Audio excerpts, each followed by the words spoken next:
Hello everyone. Here, 245 Boston. Welcome to another live stream. My name is Great Eagle Sim Pilot. I'm a railroad A320 captain, bringing my love for aviation and flight simulation to all you wonderful people out there. How's everyone doing this morning, this afternoon, this evening, wherever you are around the world?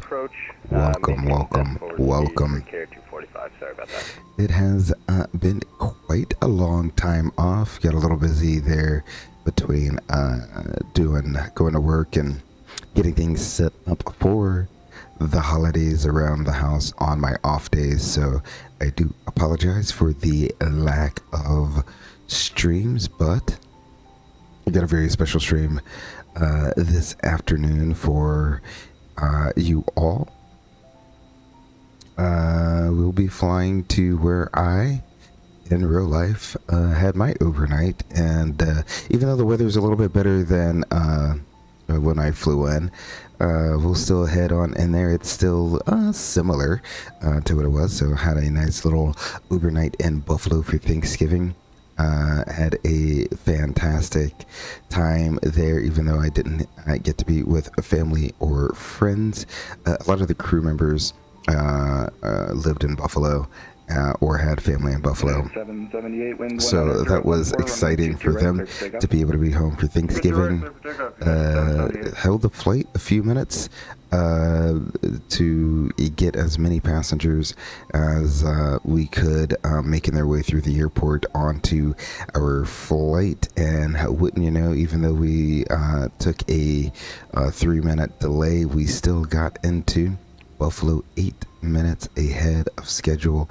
So got everyone into Buffalo and home for Thanksgiving a little early and nice and safely, even though it was a literal, I kid you not, it was a literal blizzard when we got to Buffalo. I had I will admit I have never landed in a blizzard before. Not like this, not like this, not where it was below. It was snowing sideways. So that was a first for me. I've landed in snow before. I've landed on runways that weren't cleared completely before. I've landed on runways where it just started snowing, so snow removal hadn't been done yet. That's always fun to do, especially when you pop those engines into reverse. See all that snow kick up in and around the engine. That's always fun to see. But yeah, so we will go from Boston all the way down to Buffalo, where right now I'm pretty sure the Buffalo weather is not that bad, but it could be better here. So let's go Buffalo. We'll pick up the weather here. The current ATIS is showing 6 miles, so good visibility and some rain snow mist in the area, so not too bad. A little bit of light snow. I think the tail end of that weather is passing on through. We do have an alternate. Our alternate this afternoon is going to be Cleveland, because Cleveland is mostly done with that weather. So if we can't make it into Buffalo, we have enough fuel to go all the way down to Cleveland, and we'll go into there. And call that a day. So, without further ado, let's go ahead and hop onto the flight deck this afternoon. I don't know if you all can hear it, but get a little bit of Christmas music going on in the background. I'll raise it up for you there.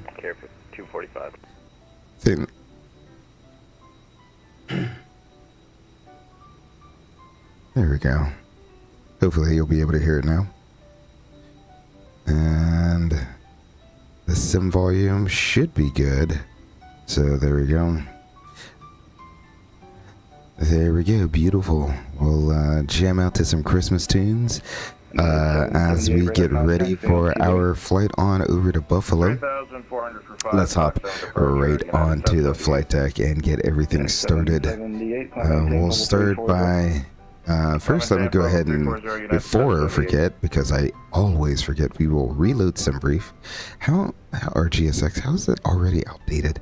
I swear I was just on played sim last night and it was not outdated. Oh well. So sim brief is updated. That's good. And we can go ahead. What we'll do is we'll tap and import here. Beautiful. T-minus 35 minutes. That looks good there. Let's see. We'll load aircraft and we will do boarding and refueling via GSX. That's going to get everything going for us here. We go up to the overhead panel, get IR 1, 2, and 3 online. Turn our recorder ground control on and do a CVR test.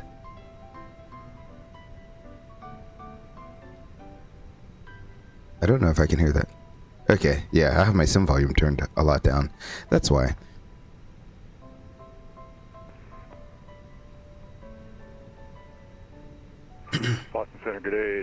Beautiful. I turned that up a little bit in my headset there.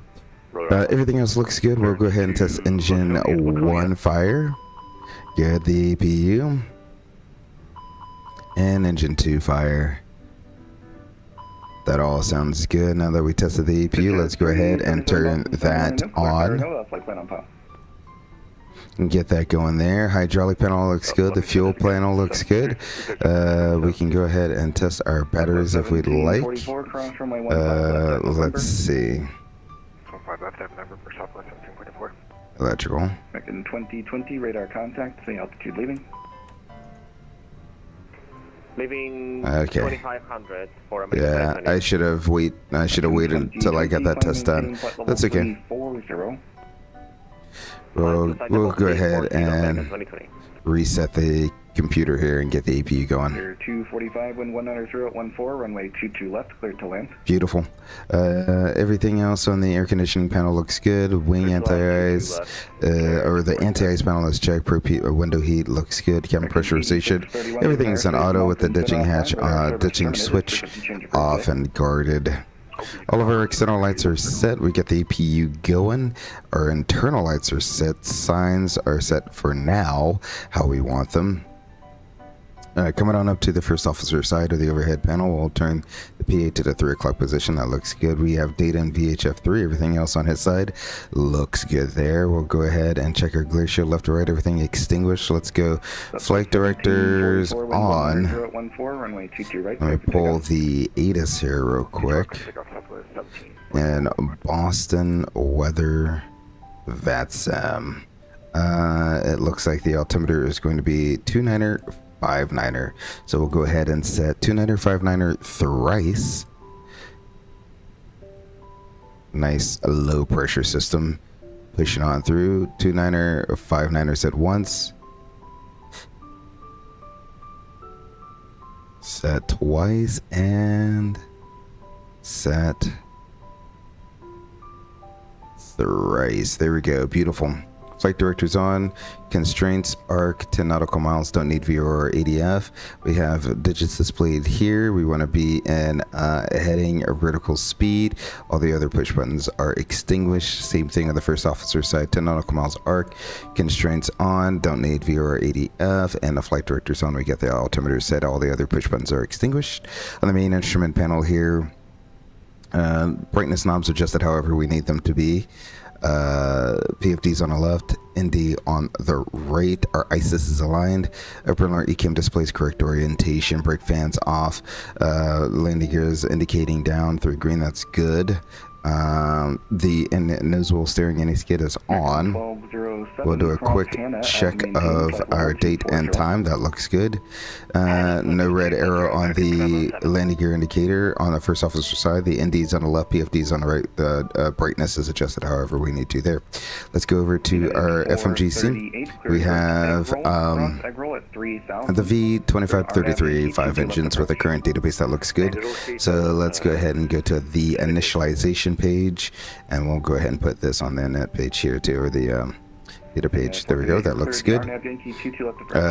Radios, currently we have Boston Center tuned in. Unicom is in the standby. That looks good there. Hopefully you all can hear ATC. We'll leave it on VHF1. Integral lighting looks good. Radar is off. Predictive wind shear is off. Everything else looks good there. Coming on up to the ECAM here. Engines look good. Hydraulics all look good. Our status messages are slowly going away as our IRs are aligned. Oxygen is looking good.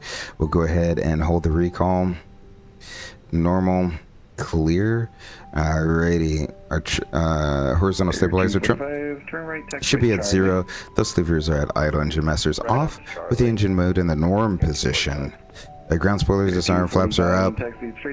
We're showing numbers in the window here. The window is working. Let's go ahead and do a parking brake test. This is still broken, right? So if I zoom out just enough where you can see my rudder pedals, you'll be able to see what I'm saying. I press both down. You can see both of my rudder pedals going down. Release the parking brake. Excellent. Now you'll see I'll lift off the left one. Nothing happens. The left side should go down. Press the left one, so nothing. Right one, nothing. But if I do both at the same time, then that's when that happens. So it's very interesting that they really still need to fix that, whatever that is. I have no clue why that's happening, but it is what it is. Coming on down, same database, that looks good. We'll go ahead and pop you onto the ATSU AOC menu. Received messages, preliminary load sheet. We'll go ahead and accept that. Radios over here set how they need to be. ACP is set how it needs to be. Lighting is set, and we have a squawk from ATC. We'll just go ahead and put that in here now with a squawk of 1314. So we'll go ahead and put that in there. 1314. Turn that on, and we'll leave that in all for now. There we go. So now we're squawking mode. See, everything is good there. So let's go ahead and get to programming the FMGC. We'll go ahead and bring our tablet up here on the right. Well, one more thing, what I'll do is, nope. We'll go in here. The airplane is loading up quite fast. So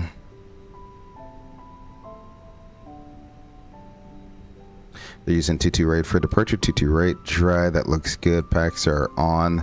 That looks good. We'll sync the preliminary load sheet. We add 2,000 pounds, so 177.6, 177.6. That looks good.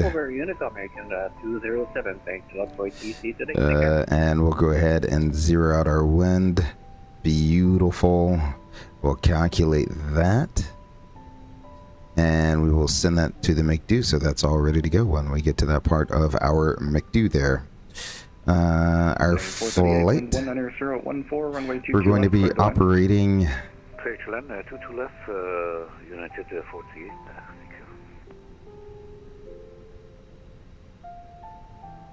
oh my goodness, this is the second time that has happened and it doesn't work. Once I get that, it just won't work again. Alrighty. Something happened with sim update 4 where whenever I go to reload that my sign-in expired. Yeah. There we go. I did pull it in still. But for some reason when I go to Navigraph charts, it I don't know, it does something weird. So instead of going through there, and unfortunately I guess you won't be able to see the charts when we do the briefing, but that's quite all right. We're gonna be JetBlue 3318. Beautiful. Boston to Buffalo. Cleveland's the alternate. Cost index of 31. We'll be cruising along at 34,000 feet. Flight level 340. Temperature deviation -5. So that is going to be -60 or 56. Sorry.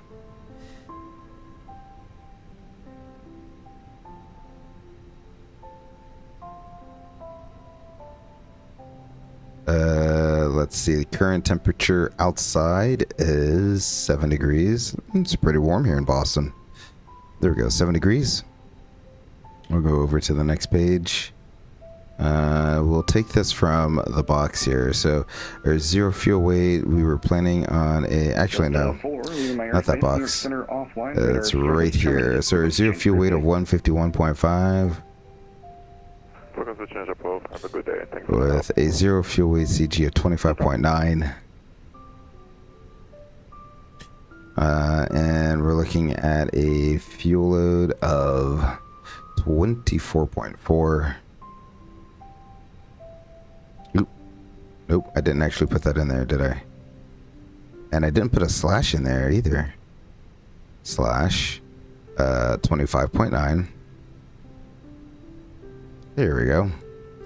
And then 24.4 for our fuel. With an alternate fuel of 4.0. We're going to zero out our route reserve, because that's already calculated in our flight plan for us. Alrighty, we can go to our flight plan. Boston departure 22 right, Highland 7, insert Buffalo. Here's what we'll do. We'll do the ILS to runway 23, no star, no vias. We'll go ahead and insert that, and what I will go ahead and do for descent planning is I like to do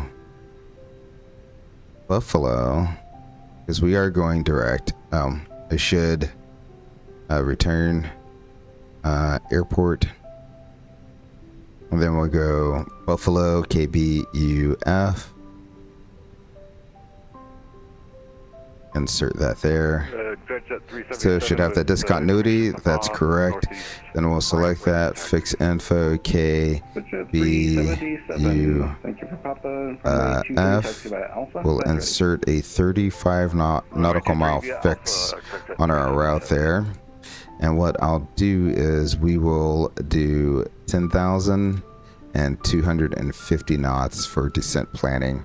It's not on our route, but it helps with descent planning greatly, since they don't have a star going in there. So that just helps you keep your situational awareness. Let's go back to initialization.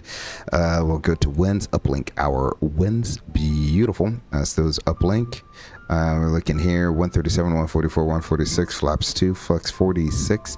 I do not know why that's at 1,500 instead of 1,000 feet, so we'll go ahead and do 1020 right there. Next phase, and next phase, 290 and our descent. Beautiful. Secondary flight plan, we can go ahead and copy that on over.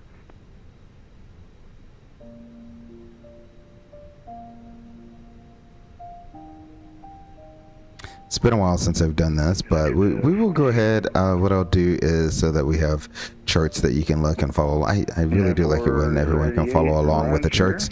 Let's go ahead and I'll open the charts app on my secondary screen here, import our flight plan. That should be perfectly fine.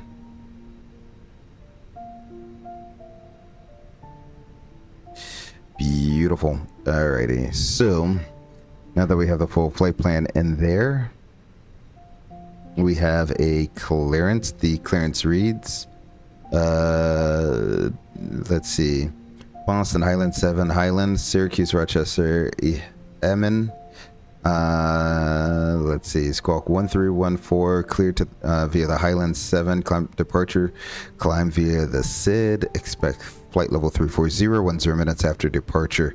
Departure frequency 134.7. We got to advise with the ATIS and location prior to push. So that's what we will do. Excellent. For the Highland here, I'll go ahead and get rid of you since you're pretty much useless to me now. Bye-bye. Beautiful. So we'll go ahead and put you in its place. We can hide you.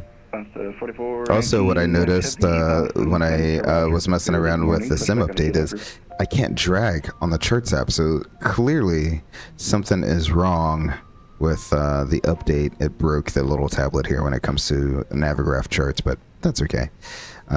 So we will be departing runway 22 right, Highland 7 departure. that is a heading 1215 to intercept the 142 course to TJ. TJ is going to be at or above 1200 and 210 knots. Let's go ahead and get in plan mode. Clear for takeoff runway 23, exit at 377. Then we have a boat at or above 4,250 knots here. Then Marb. Then Highland. From Highland, we'll proceed direct to Syracuse. Then Rochester. Direct, there's our little fix there, amen, and then direct to the airport there. So we have 401 miles here, 410. That all looks good. And lastly, we can ask our Gustavo if he's ready for a briefing. He says, yes. Oh, looks like there's another JetBlue right beside us. Is that the same livery as us? That's actually kind of cool. Hold on, we're going to go outside real quick. Watch your ears. Here we go. We're outside. Oh, they're almost done boarding up. Oh, we have a few JetBlues. Got a JetBlue 320 and United right there. That's cool. Alrighty. 438, turn left heading 360. Here, we'll switch here. They're pretty much all done boarding up, so that's good. Alrighty. I guess the foe's ready for a briefing. Beautiful. 92, leaving my airspace, Montreal Center offline. What are our threats? Our biggest threat is going to be taxiing around. Did I get rid of my charts? Did I exit out of it? I think I exited out of charts. Good morning. Oops, did not mean to do that. Climb maintain level 360. Thank you. So, ooh, too quick. There we go. We'll push back. We'll start both engines up. We'll take either Alpha or Bravo. We get to November. That's a hot spot there between November and 15 right. And then we get across 15 left as well to get to the end of 22 right.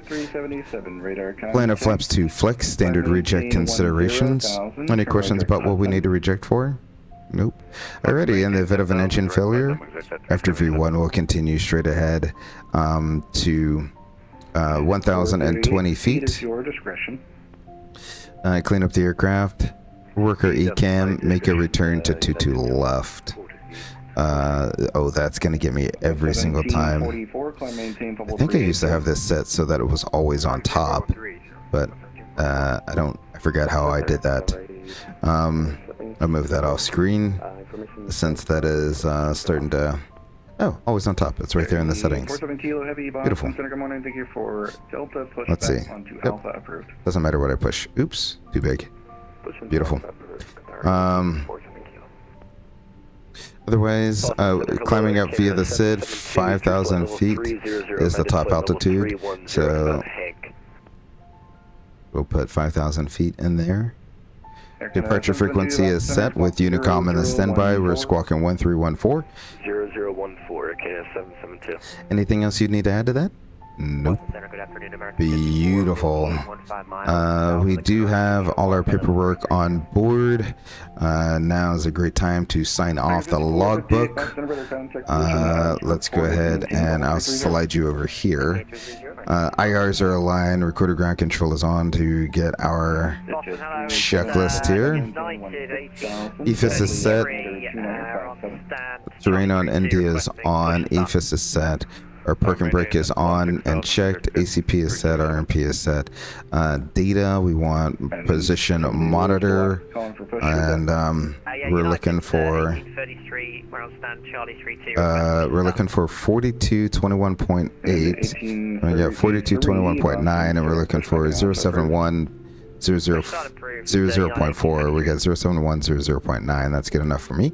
ND looks appropriate. On the PFD, we have V1, Magenta V2, Climb and Nav Blue, Flight Directors 1 and 2. We can go ahead and check our mask.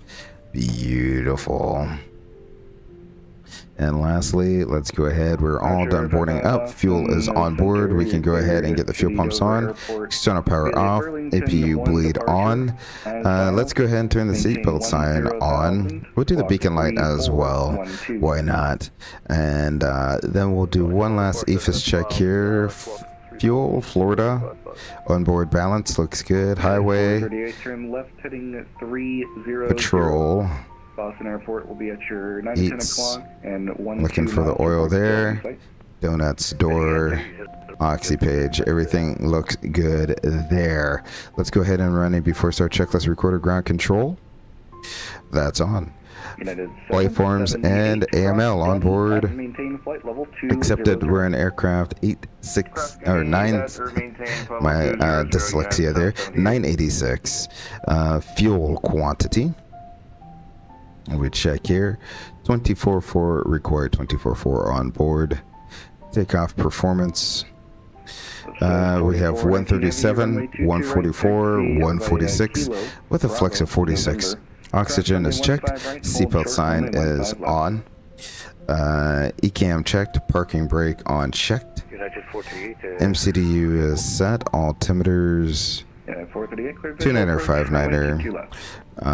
PEDs are off. Departure briefing is reviewed. The before start checklist is complete. We are all set, ready to go. 8 doors armed. Let's go ahead and close that door. Make sure it is closed and locked. We have 8 doors armed. PANT and S. Beautiful. Beacon light is on. Alrighty, we'll go ahead and contact center and let them know we are ready to push here. Okay, 772 radar contact. And see at 310, you said that's going to be your final 31 today? 8 firm, 310, we're a little heavy, so wanted to keep it lower. Okay, not a problem, I'll show that. And Boston Center, Delta 2222, we're pretty far east, about to leave a sector. If we can request an early handoff, that's quite alright. Delta 2222, sure works for me. Cleveland Center is closed, radar service terminated, frequency change approved today.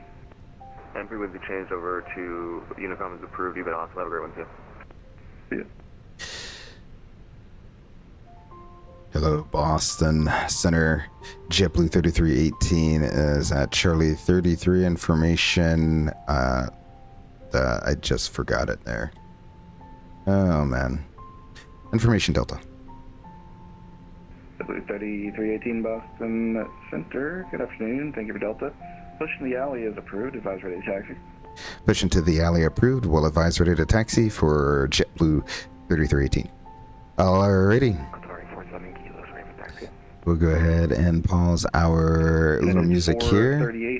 Excellent. We'll bring up GSX again. Victory 47 Quebec Heavy, runway 22 right, taxi. We shall continue our pushback. Nose to the right. Runway 15 left. Beautiful. Excellent. We are all set, ready to go. Ground to flight deck. Go ahead, ground. Set brakes. Brake set. Alrighty, front check complete. All clear, all secure below. Steering disengaged with the bypass pin inserted. Standing by for brake release, ready to push out. Brakes release, clear to push.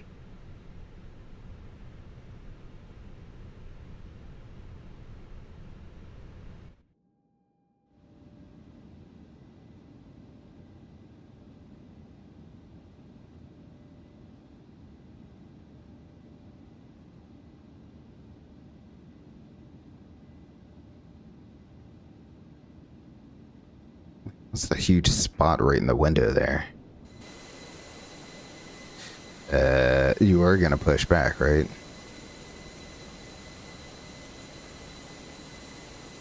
Oh, I thought I clicked it. Okay, nose right, tail left. Yeah. Boston Center United, 1833. Oh, I thought I set up the iPad. Maybe I didn't. I thought I had it set up where everything automatically disconnects when I'm ready to push back. That's what it's waiting on. Right there. Good evening. Beautiful. This is JetBlue 73, climbing past 8,200, climbing 100, actually 120. I do really love the new GSX, what they did, the GSX update. It's so amazing. Now, when you get to, even in flight, you can choose what gate you want to go to before you land. I didn't do it when I was testing everything out yesterday, but I'll try to do it today. I will do it on arrival, which is going to be fantastic to be able to choose a gate by just clicking it on the map. Absolutely amazing, because a lot of times the gates don't line up in GSX with what they do in real life or in the simulator. So you're just left guessing what gate is where. So that's absolutely amazing that they were able to work that up. Let's go ahead and start our engine, shall we? We can set brakes. Brakes set clear to disconnect the interphone. Alright, area being cleared, disconnect the interphone. Have a safe flight. Alrighty. Bravo, November. Go ahead and get engine 1 started. Runway 15 right, hold short, runway 15 left. Taxi to runway 22 right via Alpha, Charlie, Bravo, November. Cross runway 27 and hold short runway 15 left, United 1850. Yeah, 1850. It's cross runway 15 right at November, and then hold short 15 left. Roger, cross runway 15 right November and hold short 15 left, 1850. At 1833, we've got you now, runway 22 right, taxi by Alpha, November. I guarantee you, runway 15 right, hold I did short, not runway hit the 15 bleed left. air for the APU. I thought I did that before we started here. I did. You know what I didn't do, chat? I didn't put the engine in start. Archer 55, runway 15, taxi by Foxtrot. Let's try that one more time. This time, the engine is in start, and now we can turn it on. Runway 15 left at November. Cross 15 left, November, Qatar 47 kilo. United 438, cross runway 22 right at Echo, taxi ramp via Alpha, give way to your company coming out of the ramp. Copy, cross 22 right. Boston, good afternoon, Delta 2655, follow the 350.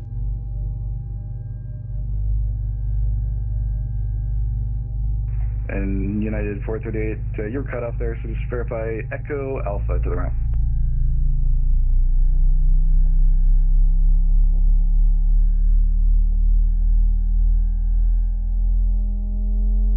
Boston Center, JetBlue, 61 Bravo, stand Charlie 29 at request, push and start. JetBlue 601 Bravo, Boston Center, pushback on the Alpha approved, do not block Charlie. Pushback on the Alpha, do not block Charlie, JetBlue 61 Bravo. Jet 377, show you 300 feet above your assigned altitude, the Manchester altimeter 2954. Copy the altimeter, and you're right, Jet 377. Delta 2655, you on frequency? Delta 2655, okay, you're coming in weak unreadable. Got your radar contact at 350, maintain 350, please. Maintain follow 350 to 2655, how you read? Loud and clear now, thank you. American 1207, descend and maintain level 190. 190, 1207. JetBlue 73, leaving my airspace, Washington offline, radar service terminated, frequency change approved today.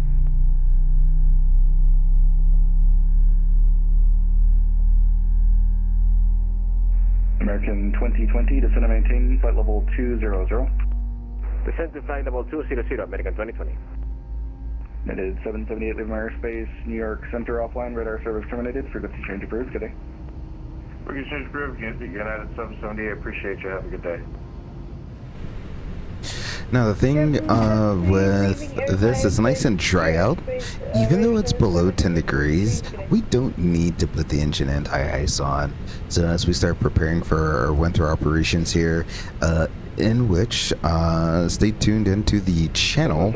I am going to be working on a winter operations guide.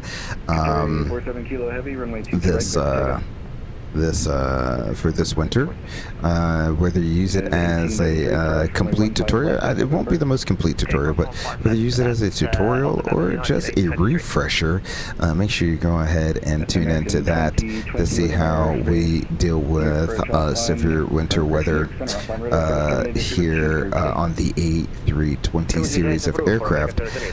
So yeah, I'll be making that. Should be coming out here within the next week or so. Look forward to that video coming out soon. And I thought on a Thanksgiving overnight, now would be the perfect time to do that, since I've officially flown into a blizzard. Might as well go home and make a tutorial on all that stuff. So looking forward to making that video and posting it out there for you all to see. But we are all done. 2 good starts here. Let's go flaps 2. Jet 377, descend and maintain 11,000.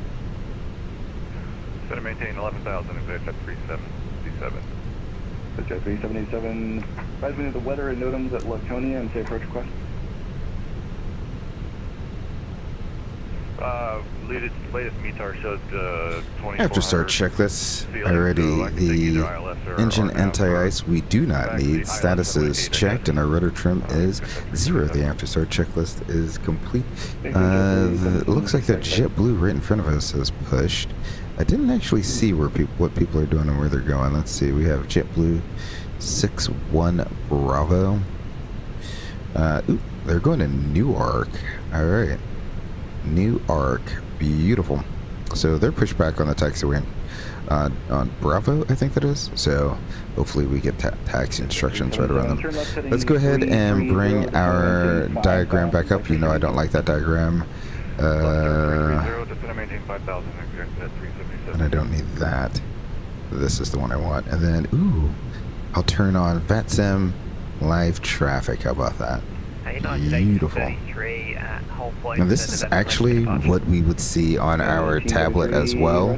When we bring up our taxi diagram, you can actually see ADS-B traffic on there. It's actually quite cool. Alrighty, let's call him ready to taxi.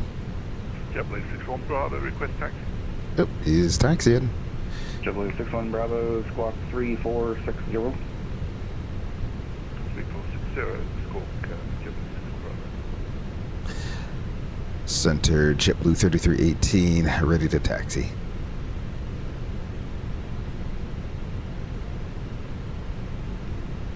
JetBlue 61 Bravo, thank you. Runway 22 right, taxi via Alpha, November. Sorry, I brought the sim volume down a little bit there.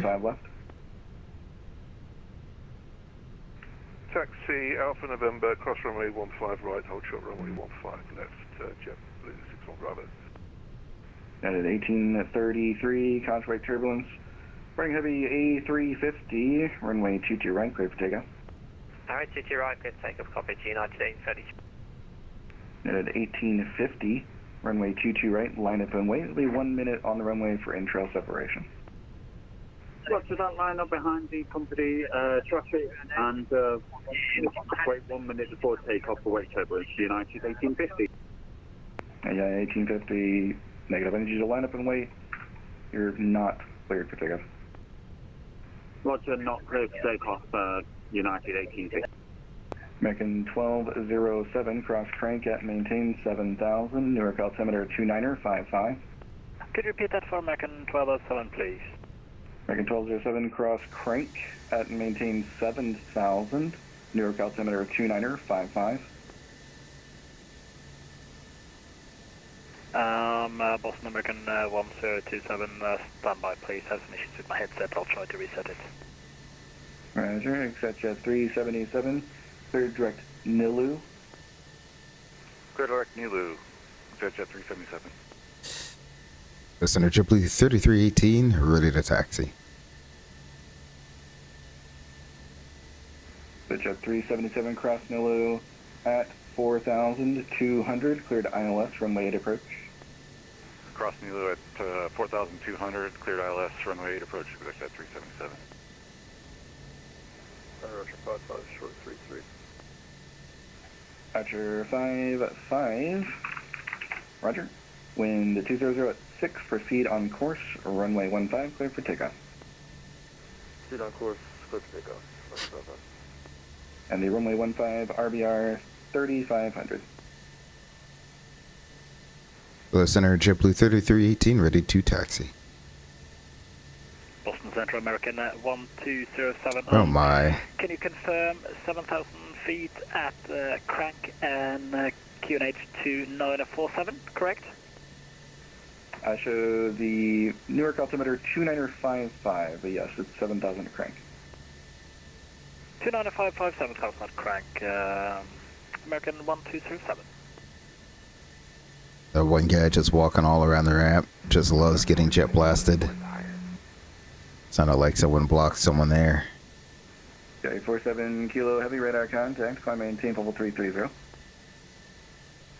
Climb maintain level 230, Qatar 47 kilo. And all aircraft, check your push to talk please, got a hot mic on frequency. JetBlue 3318, runway 22 right, taxi via Alpha, November, cross runway 15 right, hold short runway 15 left. All right, Alpha November, cross 15 right, short 15 left for runway 22 right, JetBlue 3318. Alrighty. JetBlue 61 Bravo, cross runway 15 left. Beautiful. We'll go back inside. We have our taxi instructions, pretty much exactly what we thought they were going to be. And I closed out the... I have got to stop doing that. Stop closing out the charts. Jet 377, no traffic observed between you and the Laconia Municipal Airport. So, IFR. Here's what we have. Taxi instruction wise, Alpha, November, cross 15 right, hold short of 15 left. That's what we'll do. Alrighty, beautiful. We'll hide that, make you a little bit bigger, but also shrink you down at the same time. And, we'll put you on follow ownership. Beautiful.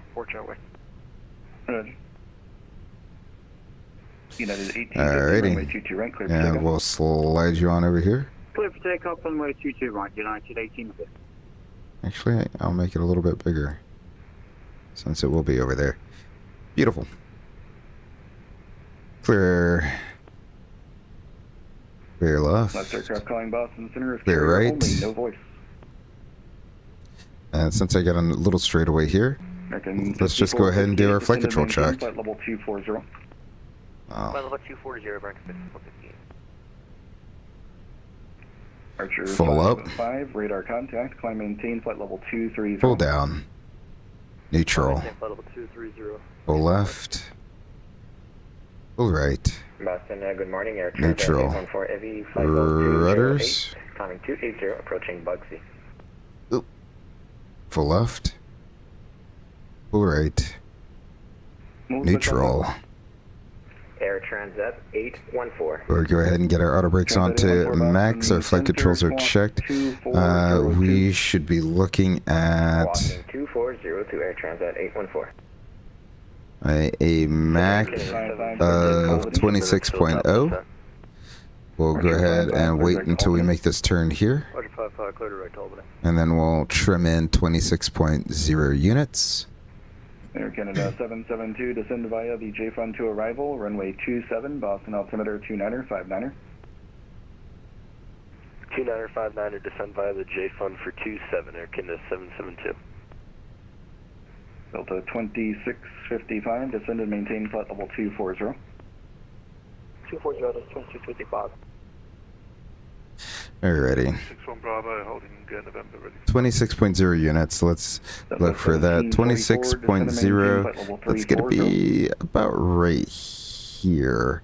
So we'll go ahead and do that. Looks to be about 26 units. Southwest 1744, descend and maintain flight level 340. That looks good. Closeout has been received. Let's go ahead and do a closeout briefing as well.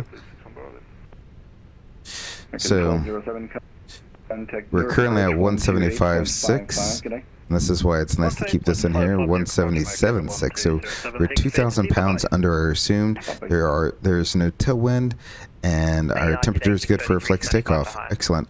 Before takeoff checklist flaps, we have 2 planned and 2 indicated. Our takeoff data and speeds are all checked.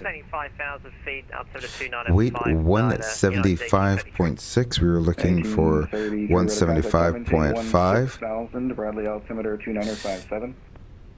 Climb maintain 16,000, 29557. It's kind of hard to do on a turn, but we will try. 1850 Step trim direct contact, 26.0%. We were looking for 26.0%. Flight controls are At 1850, checked. climb maintain 16,000. ECAM mode takeoff.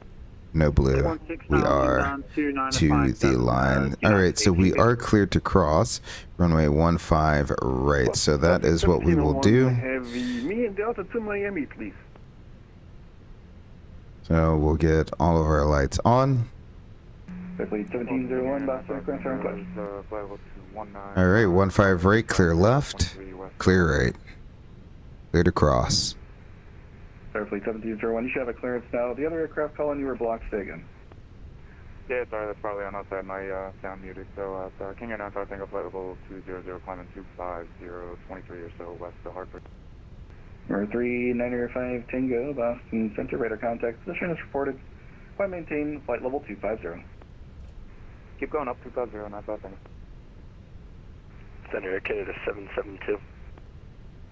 American 5458. Flight attendants, prepare for takeoff. 200. Down flight level 200. We have the weather at Burlington. Beautiful. Lights off. Roger. Archer 55. Climb maintain flight level 340. Climb maintain 340, Archer 55. Blue 3318, cross runway 15 left at November. Cross 15 left at November, JetBlue 3318. Alrighty. 61 Bravo, radar contact. We're clear to cross, 15 left, lights back on again. Bravo passing 1400 feet. Blue 61 Bravo, climb maintain 16,000, Bradley altimeter 2957. 15 left, clear left, 2957, clear right, clear to cross. 1744, leaving my Excellent. This is pretty much straight all the way to the end. Let me put the Highland up here. We will go ahead and move this off somewhere else and minimize you there. Beautiful.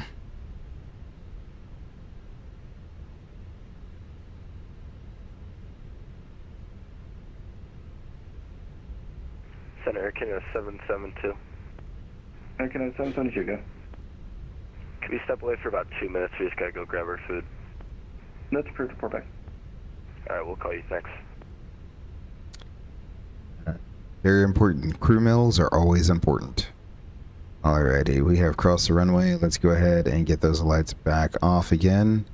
And go below the line, runway and FMS. We have runway 22 right in the box on the screen and out the window that is checked. Our minimum takeoff of fuel. Central Aircraft Boston, latest information. Echo now current. 23.8 required, 23.9 on board. 22 right. Altimeter 2. Flight attendants notified APU bleed is off. Engine mode is norm, and our TCAS is TARA. The before takeoff checklist is complete. We are fully configured and ready for departure there. Delta 2655 descends via Hopefully tomorrow night, it's going to be a slightly later stream tomorrow night, but hopefully tomorrow night we'll be able to do a night stream. I did try the nighttime. 318, wind 190 at 14, runway 22 right, cleared for takeoff. 22 right, clear for takeoff, JetBlue 3318.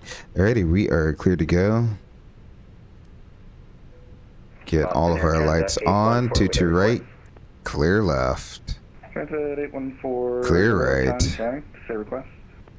Requesting flight level 400. Sounds are coming up. Transit 814. Climb maintain level 400. Climbing, maintaining flight level 400. Good day, Transit 814.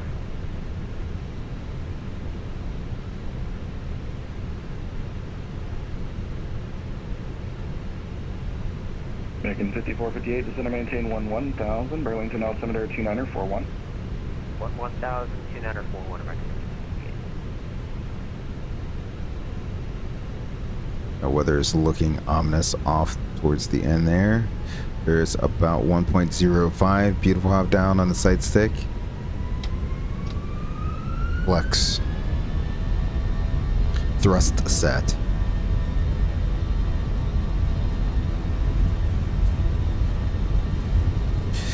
'80 checked. gently release that forward pressure.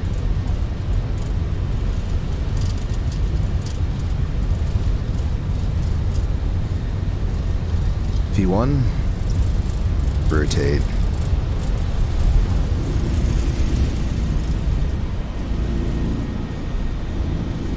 Positive rate, gear up.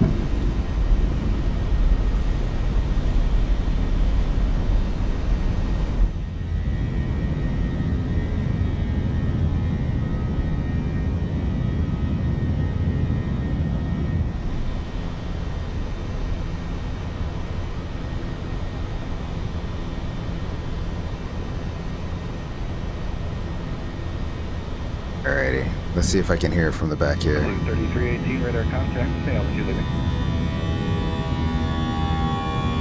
Beautiful. JetBlue 3318 is 2,000, climbing 5,000 feet on the Highland 7. JetBlue 3318, climb maintain, flight level 340. Climb maintain, flight level 340, JetBlue 3318, flaps 1. Center KF772 back. We'll go ahead and select 340. Beautiful.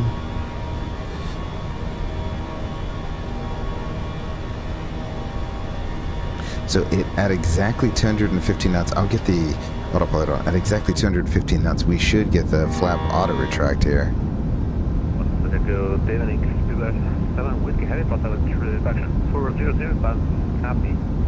And that's when we know we're safe to bring the flaps all the way up.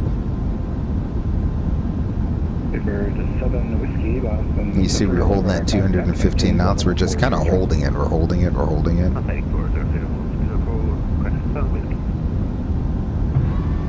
There's the auto retract. Flaps up after takeoff checklist. Beautiful.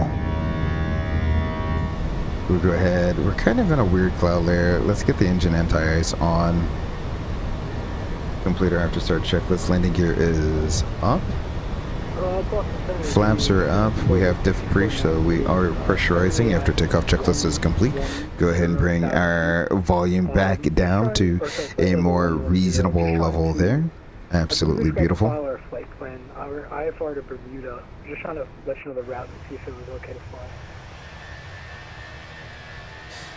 I do have to say, after spending a little bit of time with Sim Update 4, the performance, performance was already good for me since I kind of built my PC specifically around running Flight Sim 2020 and 2024. 2024 runs a little bit smoother than 2020.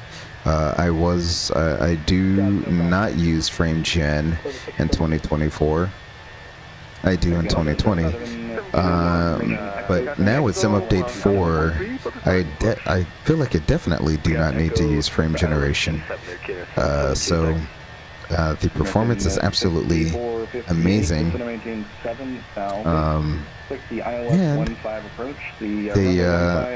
they did a really good job improving the night lighting in this. The night lighting used to be a little bit weird.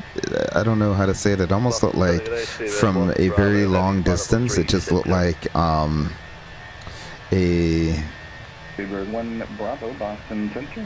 generic light blob over the city, and that was their night lighting. And then you actually didn't get to see any real night lighting until you got closer. Whereas now, the night lighting definitely extends all the way as far as you can see, and so it looks quite amazing in that aspect there. I think you're actually past it. You're near spot 8, so you just push back and then advise ready to taxi. Welcome. Boston Life 5610, level 350, direct heading. So hopefully, I'm running right now, real time, real weather. Hopefully, the hope is that with the night lighting looking so beautiful now, I'll probably do a lot more. I shouldn't say a lot more. I'll do a little bit more night flying. I'm more inclined to do night flying than I had been before, simply because the night lighting looks so beautiful. The reason I like doing like flying and streaming during the day is you can see a lot more during the day. But obviously, keeping everything in real time, real weather, is going to be the best. We are through 10,000 feet. Let's go ahead and get our lights off. Let me know what you'd like to do. No, no. Those stay on. These come off.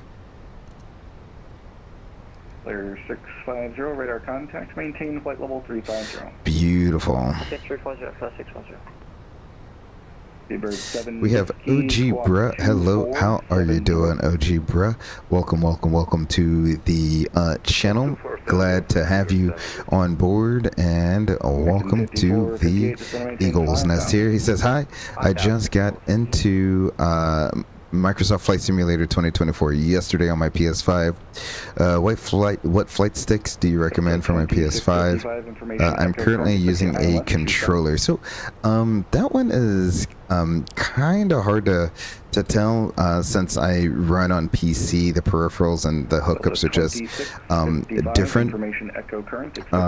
You can have a lot more peripherals on PC than you can on trying to hook everything up into a USB port on a PS5. But with that said, I'm pretty sure Turtle Beach makes a joystick / throttle setup that you could use, and it plugs right into your console. I think it was originally designed for the Xbox One or Xbox One XS or something like that. It was designed for one of the Xboxes. But I'm pretty sure it should work on PlayStation as well. And it was specifically designed just for console players, although I'm sure you could use it on PC as well. Let's see.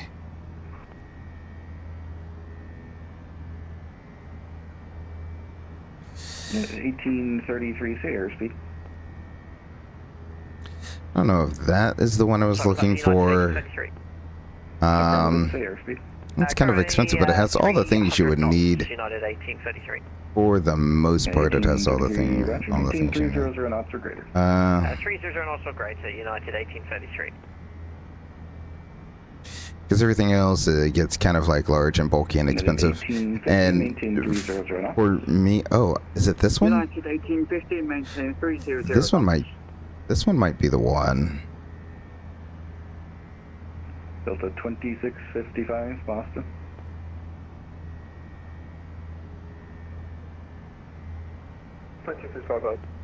Let's see.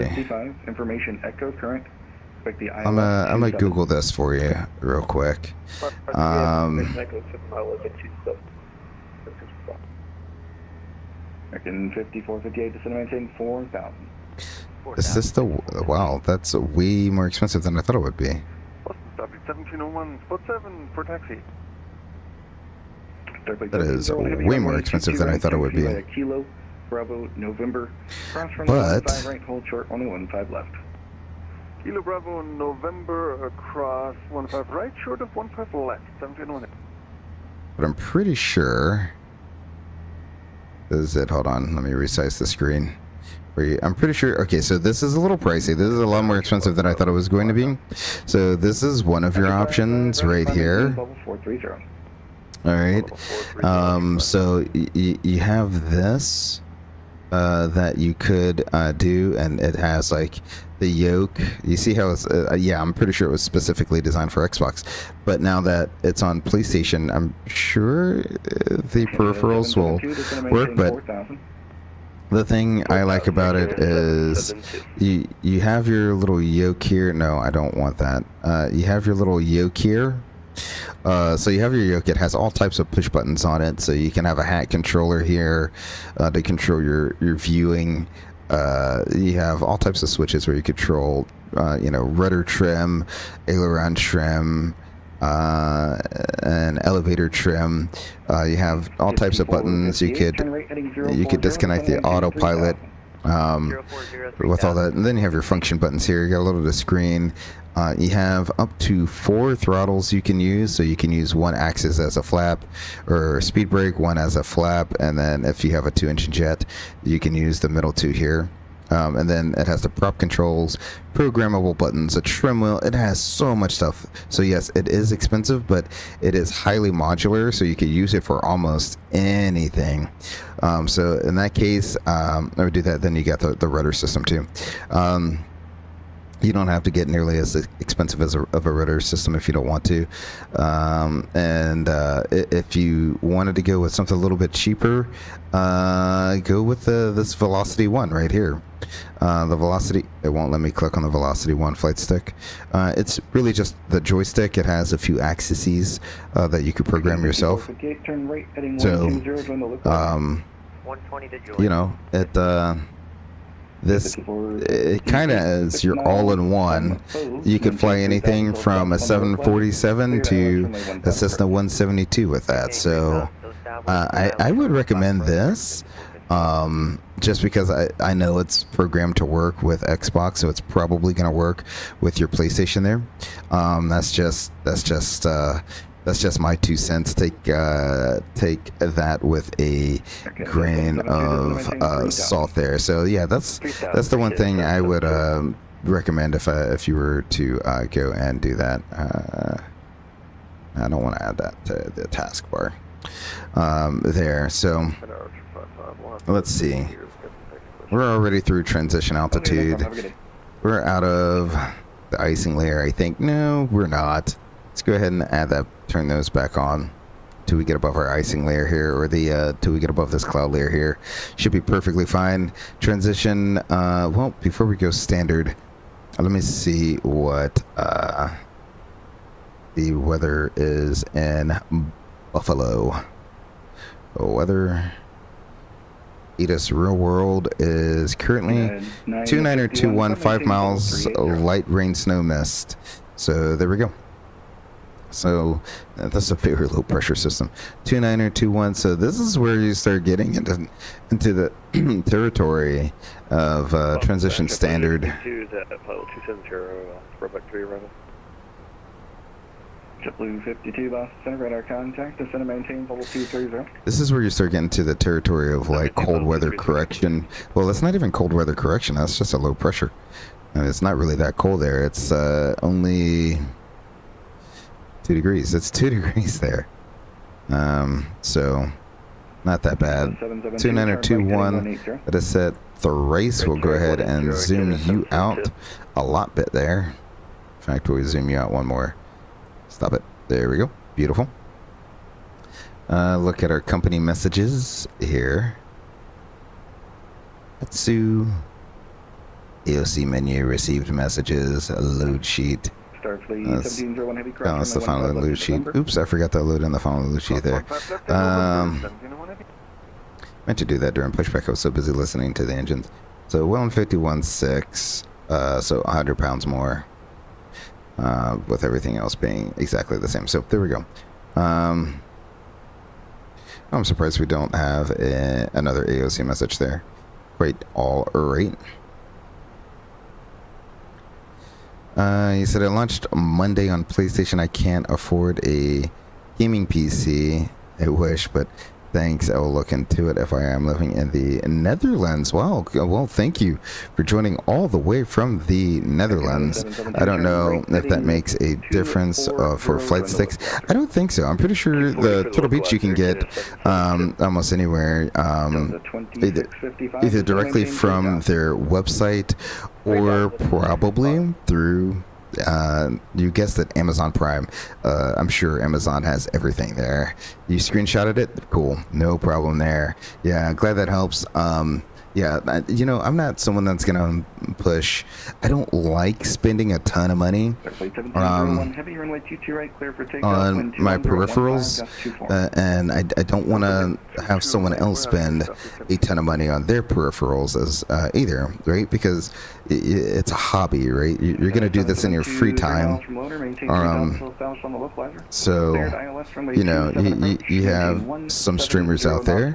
Good for them. They have a throttle that costs over $1,000, which is cool, and it's fun, but it's specifically an Airbus throttle, right? So you can't use it for anything else other than Airbus flying. And so you have $1,000 throttle that's useful for like a handful of airplanes. Whereas with this one, it truly, I think you'll get your value out of it simply because it's so versatile. So I think that'll be a good investment for you there if you're really into flight simming. Right now, fly around with your controller, see if flight simming is for you. And if you really enjoy it and want to take it to the next level, then consider either putting that on your Christmas list or birthday list or whatever it is that you have coming up there, and maybe it will show up as a gift one day. $1,000 for a throttle. Now, to be fair, it's more than just a throttle. It's pretty much the whole. When I say $1,000, it's pretty much this entire area right here is what you get. So you get the throttle, depending on which level it has a trim wheel. So you get the throttle, the trim wheel, the engine section here, so the masters and the engine selector, the flaps, the speed brakes, and the parking brake little area down there. So you pretty much get this whole little thing. I don't think it comes with radios that you tune, but now there's companies that are actually making radios you can drop in to there, so you can tune everything, put the little transponder there. They even have the make dos you can drop in now, so you can actually make an entire pedestal here, but it's specific to Airbus, so you're not gonna really be able to use it outside of flying the A320, maybe the A330, A350, A340. So yeah, pretty much all your Airbuses that have detents. So that's going to be pretty much everything after the A310. So the A300 and the A310, they are your old school airplane yoke with a manual throttles, and your A320 on, they all have detents. So that's what you can do, the A320, 30, 40, 50, and 80 there. So that's useful for that, but then you still need Boeing throttles for when you want to fly literally anything else. Whereas with this, with the Turtle Beach, you can plug that right into your PlayStation, and who cares about the detents, right? You can set everything up and kind of know where your detents are, but you can fly anything with them. So that's one of the great things. He said, I guess being here on the stream with you makes it less boring on those long flights. For sure, having a co-pilot always makes the flights go by a little bit quicker, especially when you're talking about the very long flights. We're leveling here at 34,000 feet, looking good and smooth. I'll go ahead and turn the fasten seatbelt sign off at this time, so the people on the back can get up and move about the cabin. And also, I'm like very much a minimalist when it comes to like making my PAs to the passengers. Like during my boarding announcement, I will usually tell them once we level off and cruise and it's smooth, I'll turn off the fasten seatbelt sign. I don't like making a 10-hour announcement about we're cruising at 34,000 feet. We're at 34,000 feet. It's smooth. We're currently 306 miles from Buffalo. We'll be descending in the next 20 minutes or so. Looking like we're going to have no, I don't need to say all that stuff. Hey, smooth ride. Fast seatbelt sign is on. Please stay seated with your seatbelt securely fastened as turbulence sometimes unexpected. That's it. That's all you gotta really say. But yeah, having a co-pilot really definitely makes the flight go by a lot quicker than when you're sitting here chilling by yourself. But I don't mind sitting here chilling by myself either. I do have a passion for flight simming, and I like to just put myself out there for all of you people, and I'm very glad that I'm slowly starting to reach an audience overseas. It's I always the midday streams are very nice for me in the U.S. because it's in the middle of my day, but it's also in the middle of everyone else's day in the U.S. So I really don't reach anyone in the U.S. However, it's what is it? 5, 6 o'clock, 7 o'clock over there in the Netherlands. So it's perfect. It's an evening time. You've had your dinner. You're just chilling, probably on the couch, and enjoying a little bit of someone flying across the country. There too. I'm at the beginning of my career, so I'm flying these slow planes at the moment. It's quite alright. Are you doing the career mode? Are you doing the career mode for Flight Simulator? There, OG bruh. And I guess you can make it crazy as you like. Some people, yeah. If I OG bruh, go ahead and check out. He changed his name. It used to be CST Gaming. I think it's CST. It's CST. I forget what it is. Hold on, let me bring him up real quick. Oh, you know what I need to do? I need to put on my in-flight Christmas music. There we go. Beautiful. Let's see. Alpha Echo to parking there. Canada 772, thanks. Okay, so you are doing the career. Alrighty. Everyone's on all the streamers. I literally just brought up another YouTube page, and Captain Canada is doing a pre-release for the 737-800. I cannot wait for that to come out in Microsoft Flight Simulator 2024. I'm gonna have to get a buddy of mine to co-stream with me and teach me how to fly the 737, because he is a real-world 737 pilot. So it would be fun to have him on and get him to show me a thing or two on the 737. But so yeah, I can't wait for that to release. But let's see what we have here. I'm trying to find FedEx 401, flight maintain, flight level 350. See, it's CST, but he changed his.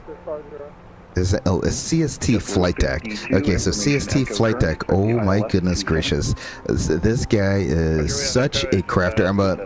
I really like his setup. It's something I've always wanted. Again, it's cool. It kind of locks you into one airplane though. Which is fine. Like, I don't mind having one airplane because I do fly the Airbus in real life.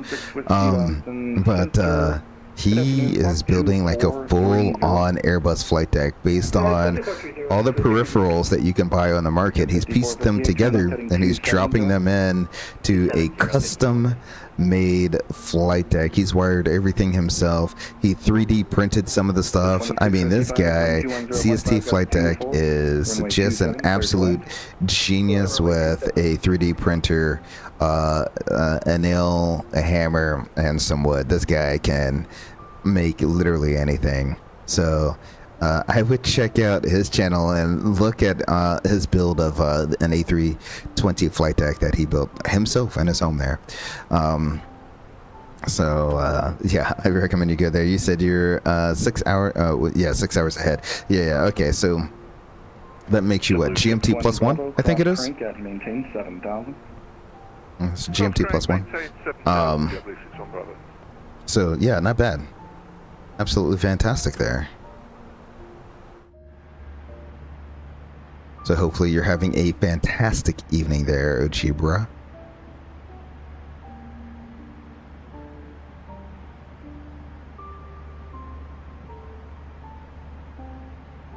Now, if we look on that sim radar, I mean, we're above it all, which is actually what it was when I flew into Buffalo for Thanksgiving. You really didn't get into any of the snow or precipitation until about 3,000 feet. That's really where the snow started, and like I said, it was so insanely windy. You can see we're flying above it right just now. There we go.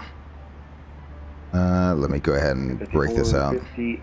7 miles from Foes, turn left heading Nope, 180. that's not what I wanted to do. 3,000 until established on the localizer. Cleared ILS runway 15 approach. heading 180-3000. Alrighty, so you can see there we are right here. So it's a pretty widespread area.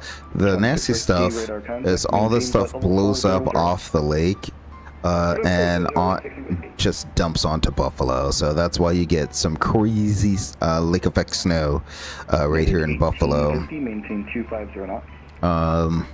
Maintain 250 knots, United AGB. So it looks like there's a little bit of snow there. Info? JetBlue 61 Bravo, maintain 250 knots. Maintain 250 knots, JetBlue 61 Bravo. There are 4 aircraft arriving? Aircraft? That's me. En route. We have whoever FFL is. Contact Newark approach 128. We have an American coming from Charlotte. Oh yeah, we have. Oh no. Okay, so they're just leaving Charlotte now. Alrighty. Well, there we go. So, when I flew in for Thanksgiving, 6 hours ahead of EST, US time, yeah, and we're -5, so I guess that makes you +1 GMT. So when we flew in, we it was insanely gusty, like absolutely insane. The winds, although to be quite fair, the winds were almost straight down the runway. I think the winds were like 220. No, it was 240 at 20. I want to say like 21 or 22, and it was like gusting to like 40. So we had a pretty good gust coming in there, and when I say it was a 40 knot wind, my goodness gracious, it was windy. It was windy, and abruptly at about 3,000 or 4,000 feet, which is where you started getting into the snow, that's where we started picking up the turbulence. I called the flight attendants and made sure they were going to be seated well before we got low enough to pick up that turbulence, and was not expecting it. I think the visibility was up and down, but was not expecting it. Ended up shooting the ILS, same ILS 23, winds right down the runway, and oh my goodness gracious, it was one of those approaches where you got down to minimums and all you saw were the approach lights, which allows you to go down a little further. So we continued down, and as we descended below minimums there, we picked up the red terminating side row bars. So we were actually able to land the airplane based off of the terminating side row bars. That was absolutely insane. Mind you, it's a gusting wind, low visibility, it's snowing sideways, and I disconnected the autopilot at like 100 feet. I think I disconnected the autopilot at 100 feet. And hand flew it on in, and when I say I greased that landing, the hand, I was not expecting to grease it. I just wanted to get the airplane. My goal was to get the airplane down on the runway somewhere around or about center line and in the touchdown zone. That's all I wanted. When I say I greased the landing, I'm not trying to like, you know, boost my ego or whatever. I absolutely rolled that thing onto the runway and brought it into reverse. Didn't want to go max reverse. I wanted to keep that in my back pocket in case we started sliding. Fortunately, the braking action was really good, so didn't have to worry about that. I let the auto brakes bring us all the way down to taxi speed, and once we got the taxi speed, then we began our taxi off the runway, because I didn't want to try to take a high high speed or anything like that, not knowing if I was, what the condition of the runway was, right? I don't want to start sliding one way or the other way. So brought the aircraft all the way down to a nice safe taxi speed and slow crawled it into the ramp, where, bless those rampers' soul, for 2 minutes.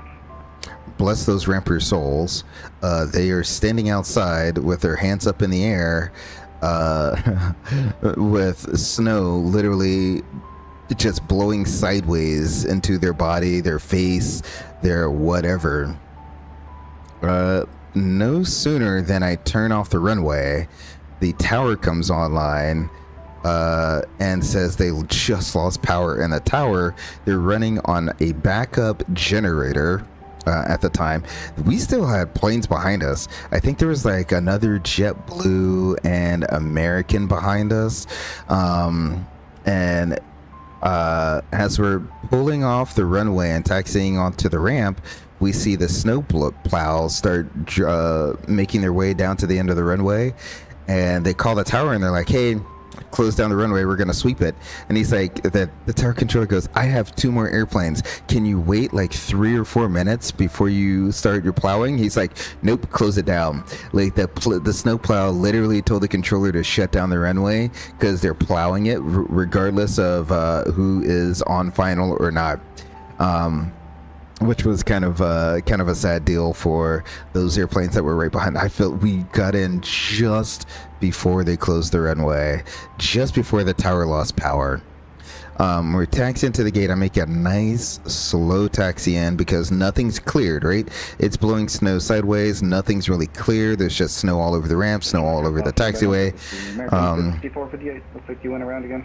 So we park the aircraft. I wait. Once the brakes are set, I literally waited until I got the signal that we were chalked, because when you park, they put the chalk on the nose wheel. I waited for the signal that we were chalked, and then I shut down the engines, and they shut down the engines, swing the jet bridge up. We start deplaning, and as I'm talking to a passenger who's actually going through flight school, and so that was pretty cool. And as we're deplaning, the airport itself loses power. So now the passengers are literally going up the jet bridge into a semi-dark airport because the generator kicked on, but not all the lights were on in the airport, so everything was working. Which as well, that stopped the escalator, which is really the only way to get down to your baggage claim level. It stopped the escalators as well. Escalators, elevators. So literally passengers had to pick up their suitcase, walk down the escalator to leave the secure area. And into the baggage claim area.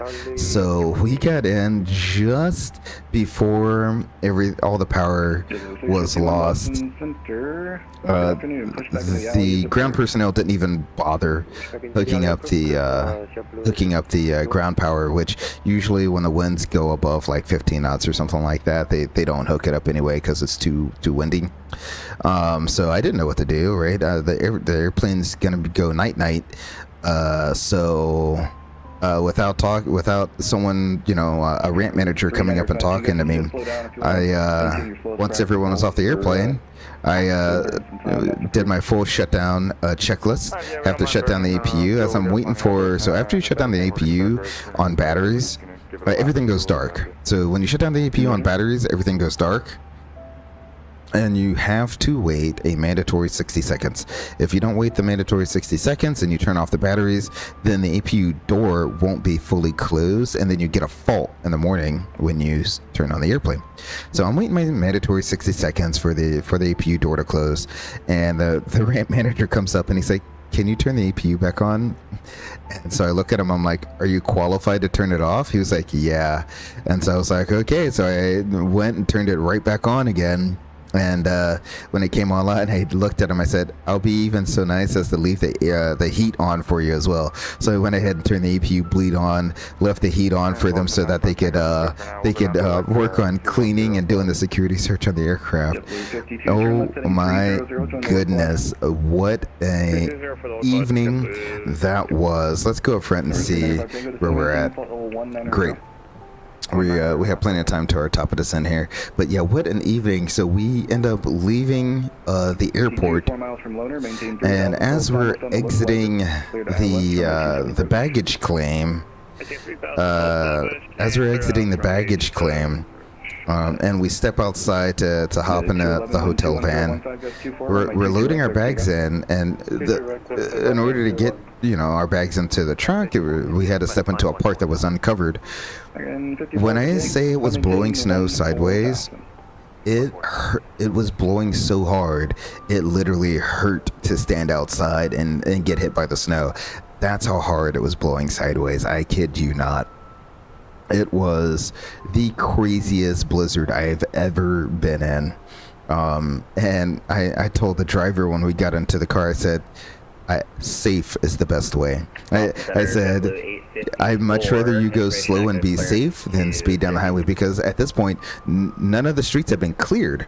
Maybe they had been salted in preparation, but there was no snow brooms on the highway, none of that stuff. So he took it nice and slow, got us to the hotel safely, but it was absolutely crazy. You say he wasn't. Well, now I'm starting to wonder if they actually have a qualified person on the overnight shift to run the APU, because when I got to the airplane a few days later, the APU was going, and which means it probably had been going all night long. So sometimes what will happen at some of these airports that get really cold or get winter weather like this is there is someone on the overnight shift that's qualified to run the APU. And sometimes they're qualified to tow the aircraft around as well, which is why they have to be qualified to be on the flight deck. So sometimes there actually is a qualified person on there that does it. Was he? I don't know. He said he was, so I'm just going to leave it as that. And as long as I don't hear anything from the chief pilots, I'm just going to let that one fly. So yeah, I wasn't going to leave them in the dark. I hate leaving them in the dark when the ground power doesn't work. So as long as someone says they're qualified to operate the APU, hey, that's all I really care about there. So either he wasn't qualified, but he knew what he was doing, because he did say they like the AC left in the AC left in the 12 o'clock position. So where the green arrow is, 12 o'clock position, that's supposed to be 70 degrees. But as you can tell, they're not in that position, and it's not 70 degrees. So, in theory, it's supposed to operate that way, but in all practicality, it does not. There we go. No EDC required. Let's go ahead, and these clouds are starting to reach our altitude here. However, we're below the freezing temp, so we don't have to worry about turning the anti-ice on. Let's go ahead and review the approach here.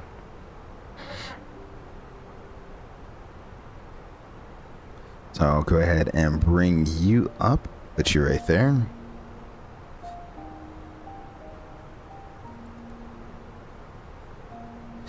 Beautiful. Alrighty, so I'll put you in plan as well. So I'll go airport. We're really just looking at the approach here. So hide you. Beautiful. We have Trava. Trava is going to be at or above 4,000. Then we have Clump, which is the locator out of marker, BU. That's Clump, locator out of marker. I wonder if it would take it as BU or Clump. I guess it really doesn't matter how you put it in there, but that's the locator out of marker. That's going to be at 2190. That's if you're doing a localizer approach right here, either way. And then from Clump inbound, 4 miles, 3-degree glide slope, 4.4, 3-degree glide slope. If you're doing the localizer, it's 3.2. So that's why it's slightly different. Clump, you cross clump a little higher than you would. And then the miss approach, climb to 1130. I climbed to 3000 direct to Walbus, which is straight ahead. So Walbus and a hold, we have 3000 right there. I don't know where this 1100 feet. We're gonna go straight to Walbus. That's what that is. That's 1,000 feet above. Is that 1,000 feet? Yeah, close enough. 1,500 feet, I think it is. So, there we go. That all looks good. Right on the ramp, if you can make that. We have the hold inserted there. If we really need to, we will divert to Cleveland. I don't see that happening, at least for right now. Our current weather in Buffalo, we'll do the real world weather. So we did our flight plan. Right now, if we don't need to change anything here, we got iBuff 111.3. We have 111.3 iBuff. DME required. We have that ADF is required for localizer only. That looks good. 1800 RVR with flight director or autopilot or HUD to DA. So that's a note that we need to pay attention there. 9 at 26. Let's see, what do we need with everything working? 1800 RVR with the autopilot on. So that all looks good. And now we have the enter destination data. We are getting there. So progress, we'll do KBUF, runway 23. Beautiful. Everything else looks good. Our performance approach page here. Looking at 2921. We'll go ahead and set that. Alrighty, that's set thrice already. Beautiful. The current temperature is 2 degrees. So the snow is probably not even going to be sticking when we do get down there. 5 miles, light rain, snow, mist. I like how the ATIS has things, and I like to read it just like it says on the ATIS. I like to read it as 3318, descend and maintain flight level 240. So to maintain flight level 240, JetBlue 3318. Alrighty, so we'll go ahead and insert that, manage our descent, enter the, I am doing that right just now, and the winds are 220 at 11, so really not that bad. W651 cross runway 15 left at November. Beautiful. With the minimums are going to be 926. What's your date? And we'll do a flaps full landing because it's not really gusty there, so I don't really mind that. And then we'll do auto brakes low. Beautiful. I'll take you out of plan mode, bring you back up here again. We are descending, so it's mandatory, even though we're below the freezing temperature. Mandatory if we have visible moisture, go ahead and turn those back on. Get the engine heat warmed up there. And now we will go ahead and ask our Ghost FO if he's ready for a briefing. He says yes. Yes, he is. Awesome. What are the threats? It's snowing down there. It's rain snow. It's rain snowing down there. That's going to be our biggest threat. So we'll be in icing. We got to remember to leave the engine anti-ice on all the way until we get to the gate. Yep, that's going to be the biggest threat. Let's see. What is our gate going to be? 460, leaving my airspace. Don't want moving map. Offline, radar service terminated. Frequency change of route. Good day. I didn't hear if that was for us. Oops.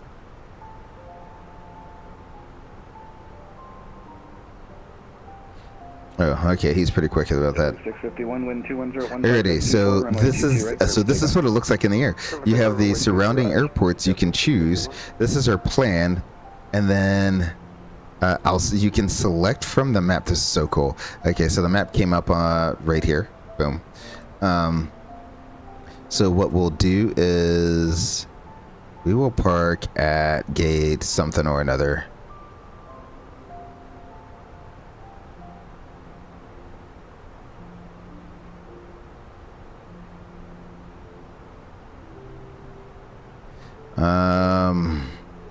Let's say, let's go ahead and just park. We'll do gate 12. Gate 12 seems like a fun gate.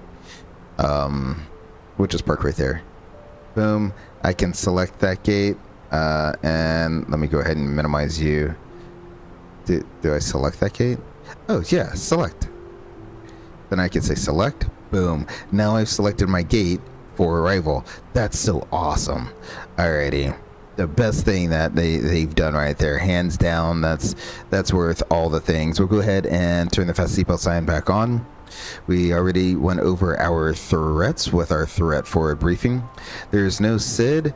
Let's plan on doing the ILS to runway 23. That's going to be chart 11-2, dated 27 September 24. The frequency is going to be 111.3. Final approach course is going to be 235. The outer marker, which is clump, is going to be 2187. Minimums are going to be 926, which is 200 feet above the field. Touchdown zone is 726. And the MSA around clump is going to be 3,900 feet. That's a quadrant to the south here, so that's going to be south of clump here. Pappy's on the right, ALSF2 lighting. 1800 RVR is all we need. That's with the autopilot all the way down to the minimums. For the miss approach, I like to do my configuration full flaps, low auto brakes. I am gonna do a stream, or maybe I'll do just a quick little video. We have modified our go around procedure. Since too many people were messing it up, they said we're just going to change it and make it a little bit easier on you. So we'll go around, climb to, if we go missed, we'll go to 3000 direct to Wabas and hold there. So cool. That's that. When we do land, plan on making a left-hand turn off. Either Alpha 3 or Alpha 2, hopefully not the end, but then we'll come back up Alpha and then take Bravo to our gate there. Anything else you need to add to that, Gustavo? Alrighty, beautiful. So that is done. We'll go ahead and bring you all the way over here. Now's a good time to make an arrival briefing. And what I like to do is have the weather readily available and decoded.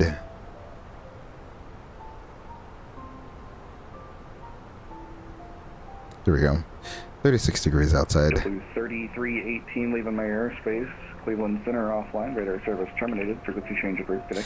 Alrighty. Radar service terminated. Frequency change is approved. JetBlue 3318. Thanks for the ATC. Have a fantastic day. You too.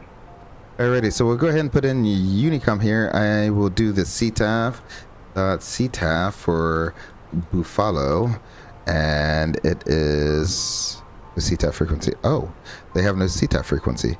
Oh, interesting. Okay. Alrighty, so we'll stay on the Unicom here. We'll go down to 10,000 feet then. Beautiful. I forgot what I was going to... Oh, yes. An arrival PA from the flight deck. This is your Captain Gray Eagle speaking. We've begun our descent into the Buffalo area. We're currently 130 miles to the east of Buffalo. We'll be landing in the next 20 to 25 minutes. Current weather down there. Winds are out of the southwest at 11 miles an hour, 5 miles visibility. Some light rain showers are passing through the area. Temperature is currently 36 degrees Fahrenheit. I'd like to thank you for choosing JetBlue.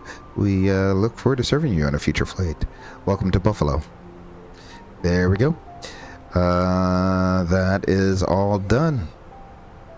And so now we got all the most important things done. We can focus wholly on the arrival at this point. For fun, I'll just go and throw JetBlue Tower in. 20.5 is what they're showing the tower frequency being. So 20.5.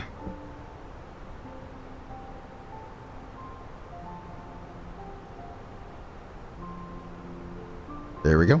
Beautiful. We are ready for the arrival in there.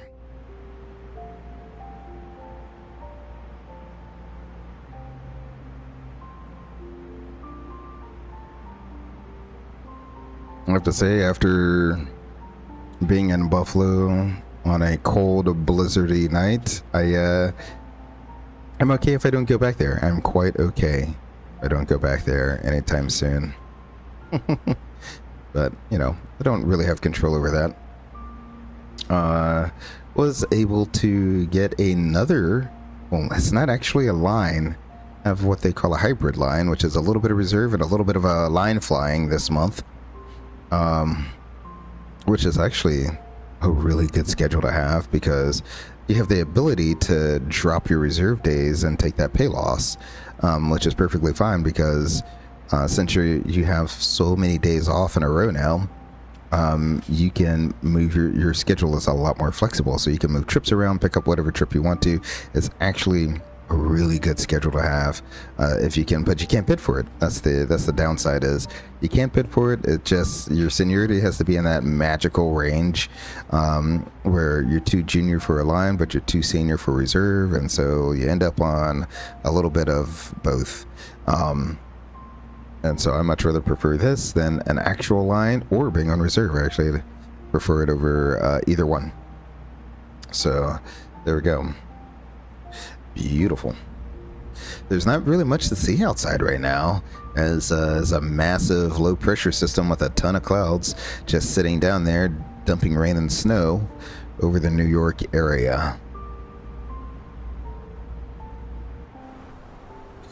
So we'll go ahead, we'll let this bring us on down to ice not detected. I know ice is not detected. It does not matter if ice is not detected. Oh, that reminds me. Fenix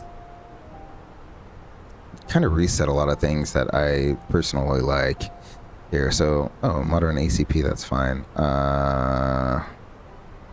Airline modify what, like, this should be auto switching. That is a yes.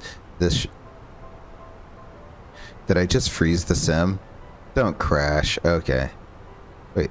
Alright. Alrighty, there we go. I guess we can have that on. I don't know why one was... Okay, so that's weird. Virtual ACARs, I don't really have that on. I guess we could turn on FLS. Doesn't really... TCAS autopilot LDF. Alrighty. So, it keeps changing a bunch of stuff. I don't really know why. RA callouts.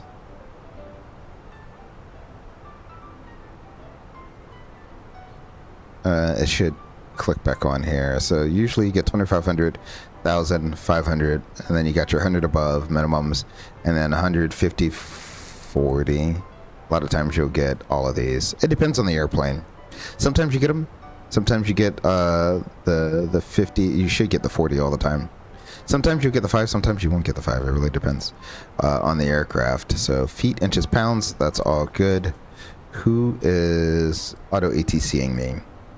Descend and maintain 9,000 feet, Buffalo altimeter 2921. Dude, that sim is really trying to up their game, so we'll descend and maintain 9,000 feet. And we have the current altimeter for Buffalo, so that is good there.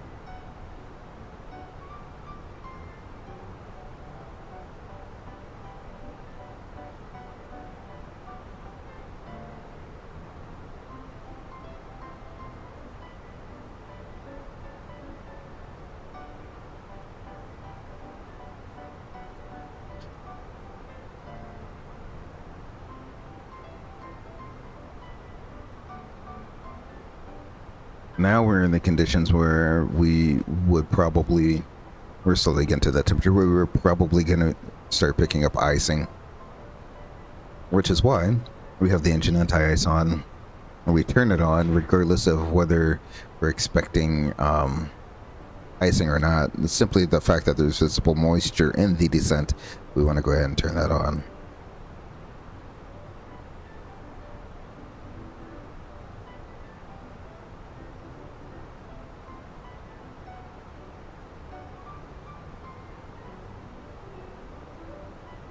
Let me zoom that in just a little bit. There we go. Beautiful. How's that look for like a picture-esque little little thing there? That definitely looks like it could be a little screenshot.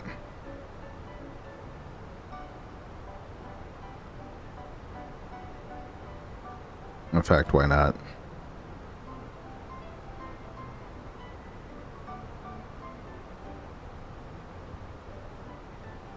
Beautiful.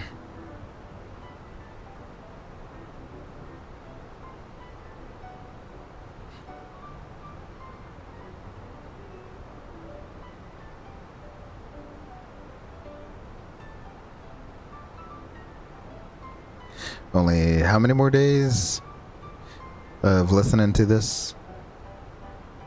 Is it 15? 50 more days? Something like that? Today's the 10th, right? Did they abruptly stop Christmas music the day after Christmas? I feel like they do.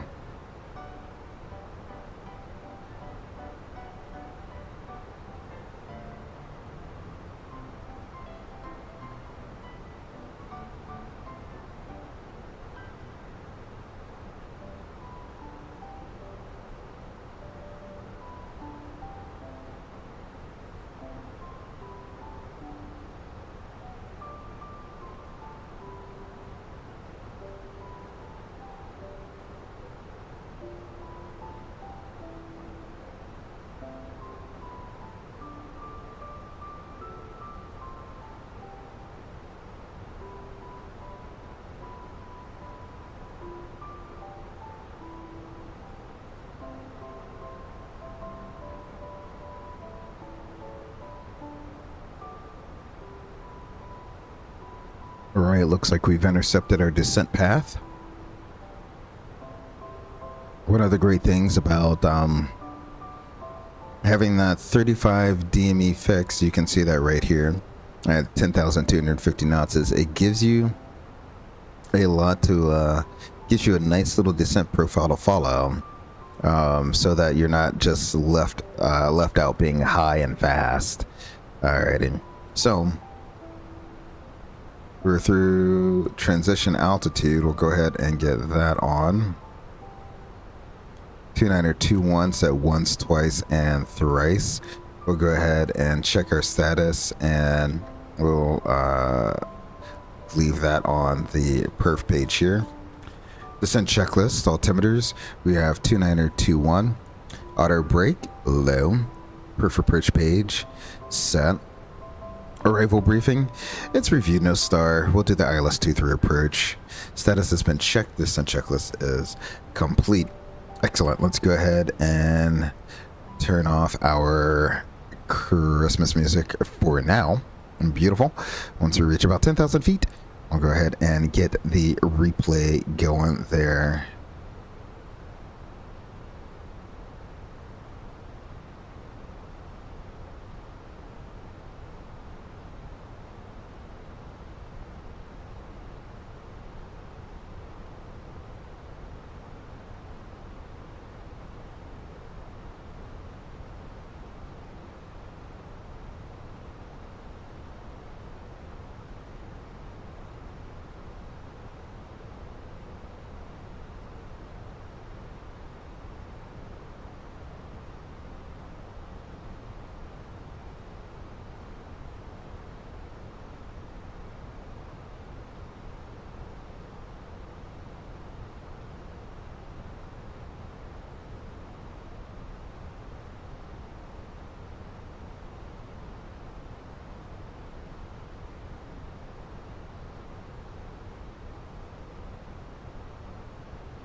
Absolutely can see nothing now. We're just in a cloud. You can definitely tell the cloud layer is low. You have some buildups, but it's mostly a low cloud layer.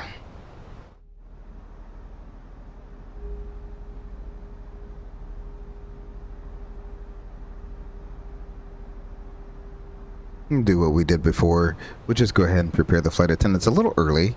That way they're not standing up when we get a little lower where it's going to be a little choppy.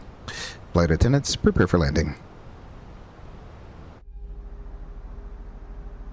It looks like the speed wants to hang out on the low side there, which is quite alright. Usually, and that's one thing I think Fenix is still working on their VNAV path. Your speed would never just hang out at the bottom here. If it did, it wouldn't be an idle. It would actually come out of idle, drive your speed back up to 290 knots, and then come back down. And usually it won't even come back down to idle since it knows it's going to slow down. It will come back down somewhere above idle, so that you're not bleeding off all the speed. So yes, it's not going to be an idle descent, but it will be a fuel optimized descent, I guess, there. So beautiful. We're about to cross our speed reduction point here. Just slow down to 250 knots. I don't know what that was, a wind change or whatnot.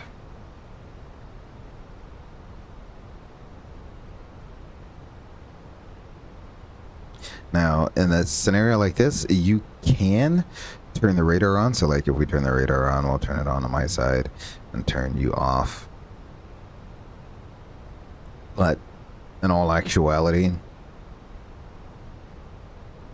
you're not going to get much out of it because snow doesn't really return on the radar there. So yeah, you could do it, but you're not really going to get much use out of it other than, oh, it looks pretty, you have colors. I wouldn't go to the right, I guess, but our flight path right now looks really good. So we'll leave that on radar. I'll stay on terrain on ND. We're about to level off here, 10,250 knots. And we'll go ahead and get everything going. Is there really no CTAF frequency for Buffalo? I swear there was a CTAF frequency for Buffalo. Let's try that again. .CTAF ABUF. No CTAF frequency was found for Buffalo. So weird.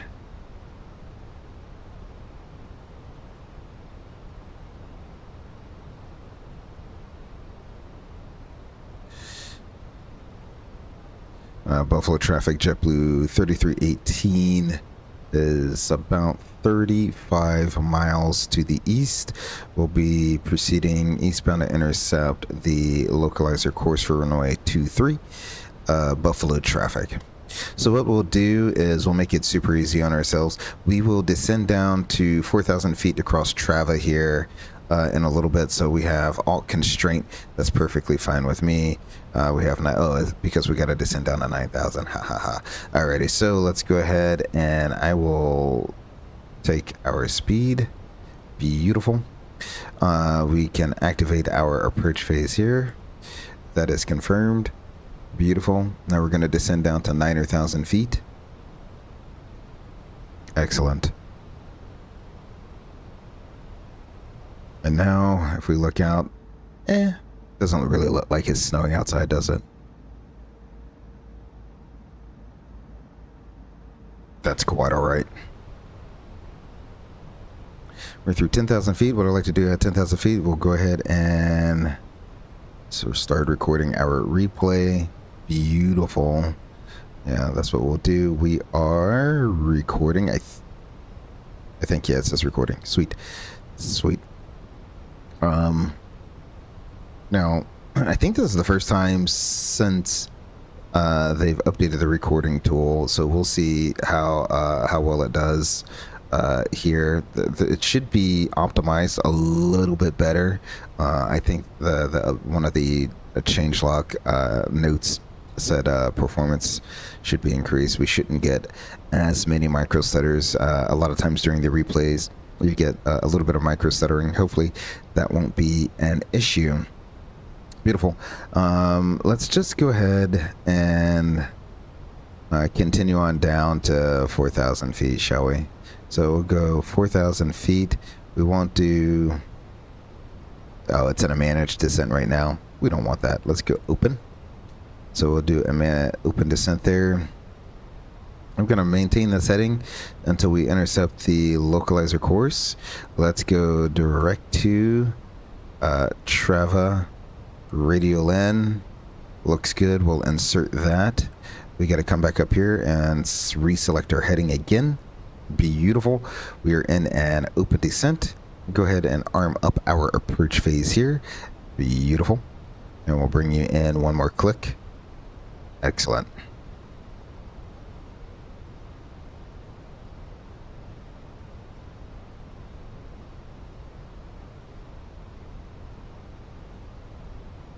Like I said, when we came in, I would say it was about 3,000 or 4,000 feet. That's where we really started picking up a ton of turbulence coming into Buffalo, as that wind was just blowing right off the lake and then dumping all that snow right on top of Buffalo there.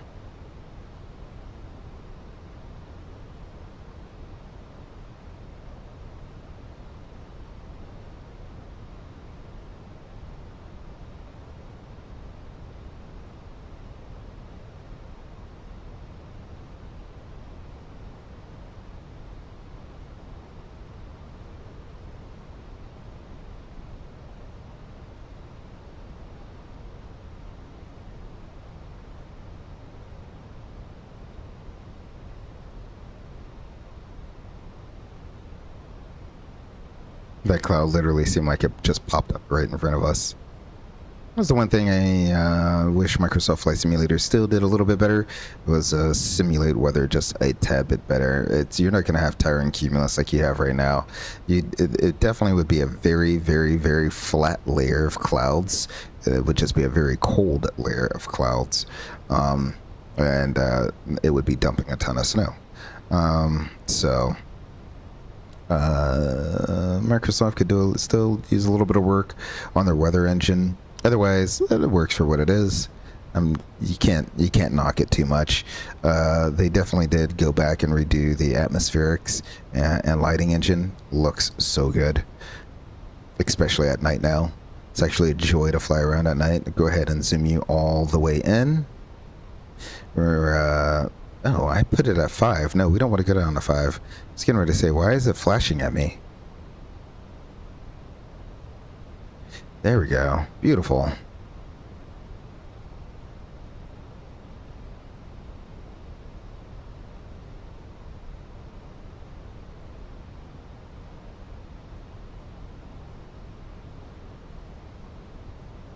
Five, 4.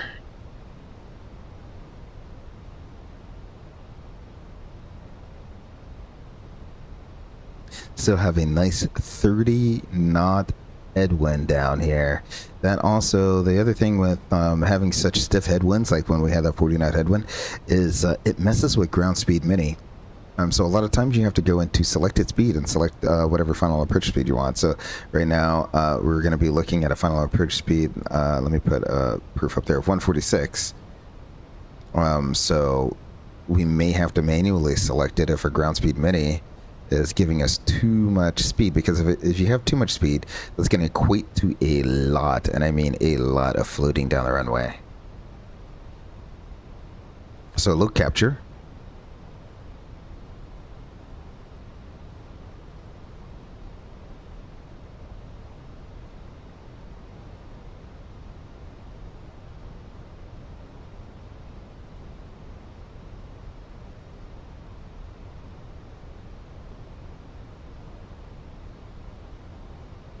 What I'll do when the glide slope starts coming alive, I'll just go ahead and manage the speed and leave it managed. It works very well that way.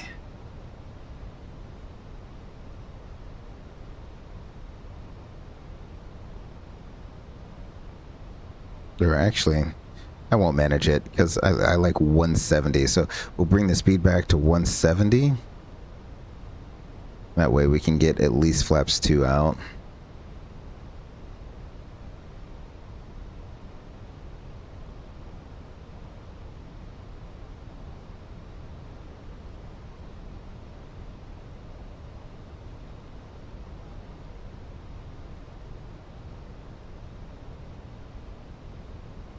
Beautiful.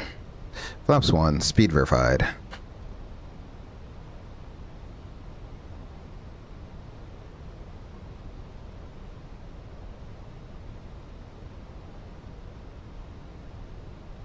Flaps 2, speed verified. Light slope capture, set the missed approach altitude. We said it was straight ahead to 3,000 feet. So 3,000 set. Beautiful. We're in a perfect position to go gear down and flaps 3 whenever we want to. We have plenty of room for our flaps. And in fact, I guarantee you if I went to manage our speed right now, Ground Speed Mini is going to take over. Yeah, look at that. Ground Speed Mini is right just around what is right just around 174, 175 knots. So Ground Speed Mini is actually going to keep us very, very fast on this approach because we have a 40 knot headwind. Now it's nice that it's a steady headwind. We're not getting a lot of gusts going on. It's a very steady headwind. That's the only reason I'm going to go flaps full is because it's a very steady headwind. Now, the ATIS isn't saying that it's that strong down there. It's 11 knots, so we're going to lose about 30 knots of wind. 1,500.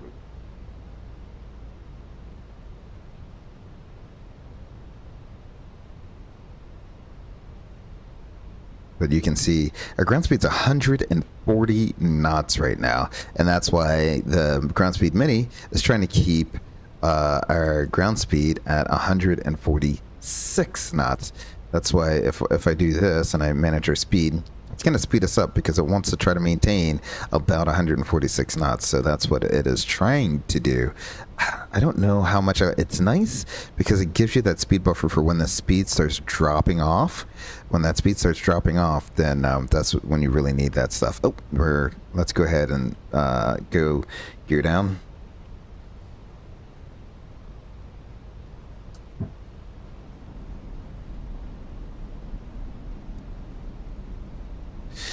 Flaps 3, speed verified.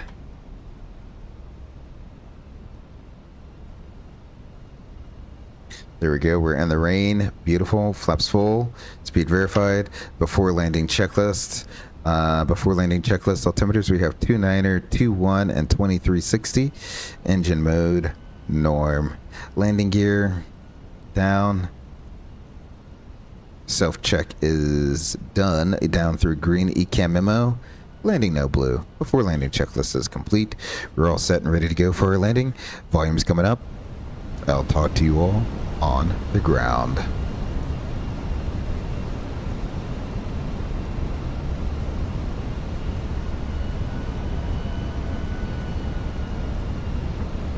You can actually start seeing the PAPI lights coming into view now.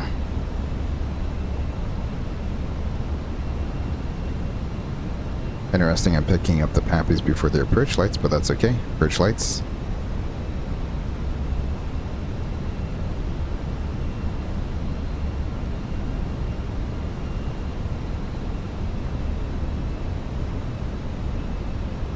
Yeah, we already lost about 20 knots of wind.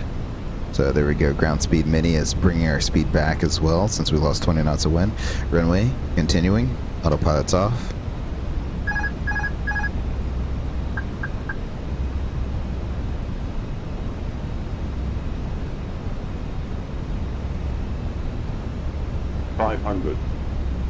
Stable. Target. Sync 8.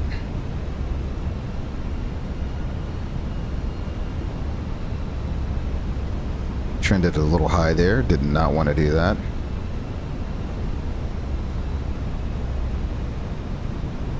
Above. Flight slow. Correcting. Flight slow. Flight slow. Flight slow. 40, 30, 20, retard. Drive.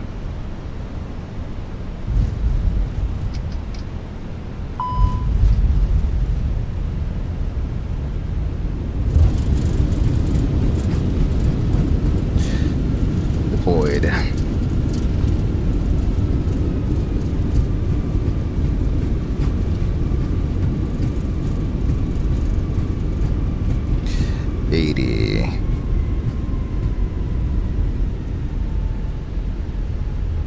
.60 manual braking.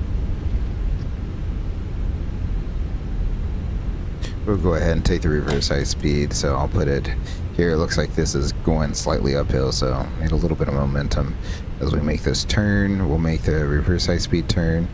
Is that even on the chart? I don't think this reverse high speed is on the chart. I don't remember seeing that. No, it's not on the chart. Why is this in the scenery? At any rate.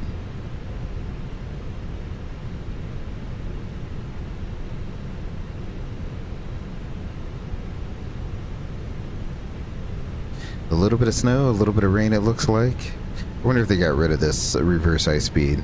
Because it's definitely not on the chart. However, it is here. What's this? They call it hotel. Yeah, it's not on the chart. It must be gone now. Beautiful. Let's go flaps up.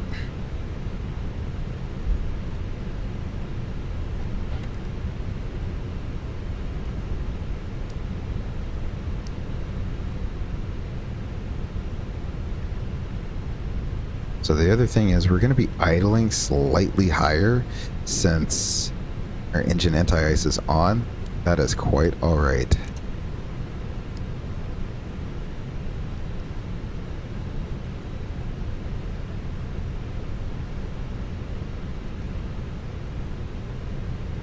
Alrighty, we'll continue down until we see our people. I already forgot what gate we chose.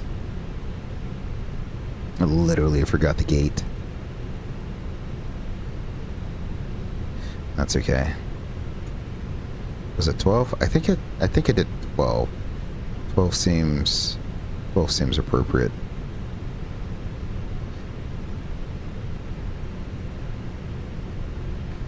Beautiful landing. Absolutely beautiful landing into Buffalo here. And you got to see how, hopefully I pointed it out to you all with enough time, but you saw how Ground Speed Mini changed our airspeed as as the headwind started lessening. So did our airspeed.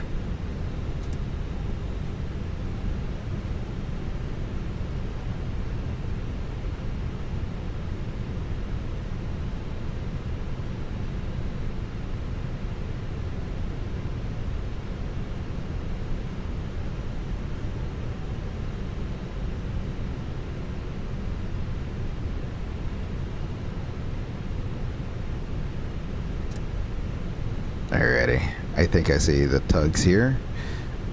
So not this gate, this is gate 10, but I think the very next one. Oh yeah, I see the little numbers above the marshaller's head.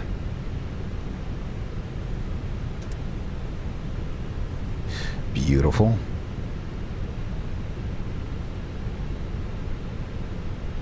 Go ahead and turn our taxi light off there. Nope, did not mean to do that. And we will try to make this turn as best as we can.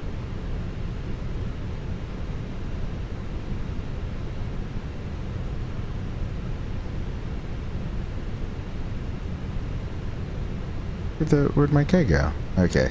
I was like, where'd my guy go? He had numbers above his head.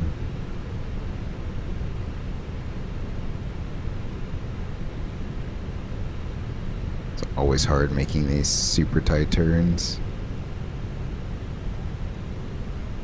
To try to get the rest of the aircraft behind you on center line, so you're not worried about you being on center line as much as you're worried about all that airplane behind you. At 321, you definitely have to oversteer a little bit to make sure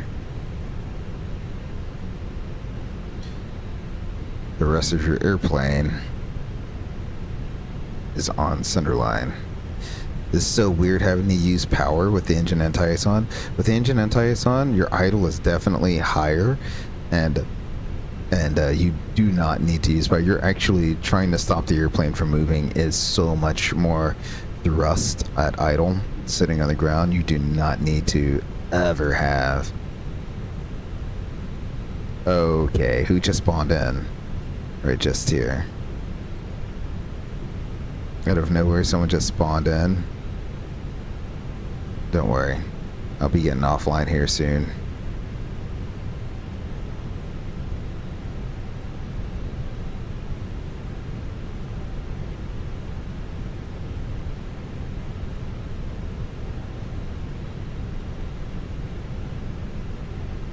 There we go. Alrighty, so we will set our brakes here. Excellent. Brakes are set. They're on and checked. Seatbelt sign can come off. Need to make sure our engine anti-ice is off. APU is on. We can shut down engine 2. And then we can shut down engine 1.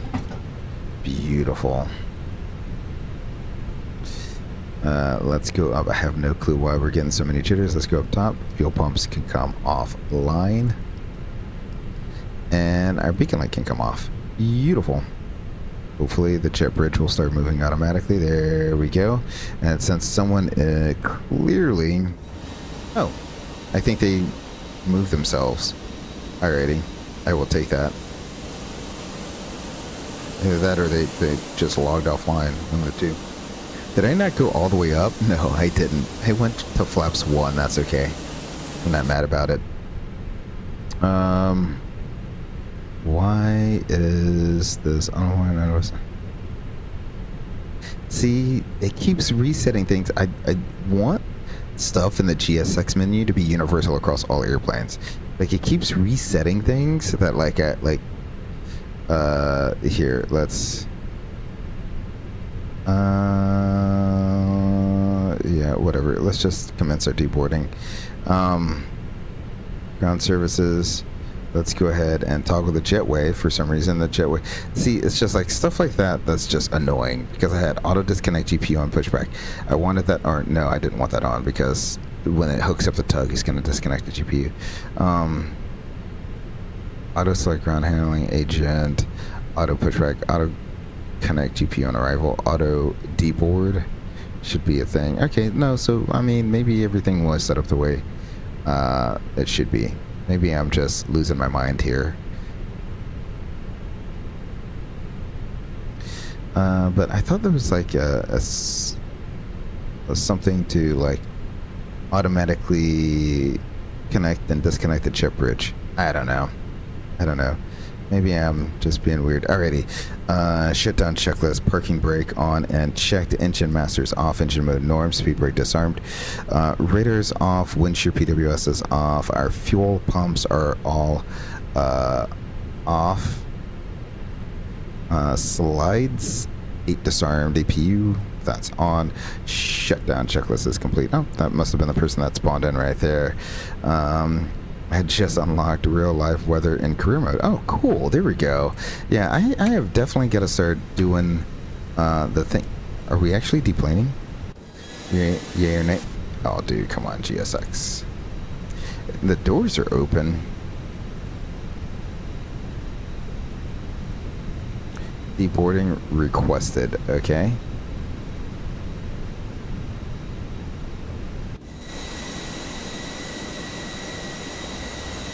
Why aren't we deboarding now?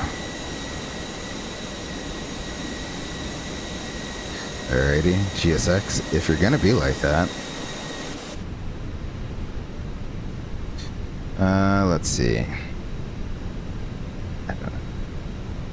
Let's go into mass and balance. Is it because I hit... It says unloading aircraft, but for some reason it's stuck not unloading. Why are we stuck not unloading? I don't get it. Beacon light's off. Seatbelt sign is off. Our parking brake is on and checked. All of our cargo doors are open. Why won't you deplane? If you don't deplane, I'm not going to worry about it. We'll go straight into the replays then. I'm not going to worry about it. Why would I worry about doing all that stuff? So before I do that, let's go ahead and disconnect from the VATSIM server. Thank you for your service. We also need to stop our replay from recording. We can get rid of our fly live. Beautiful. And lastly,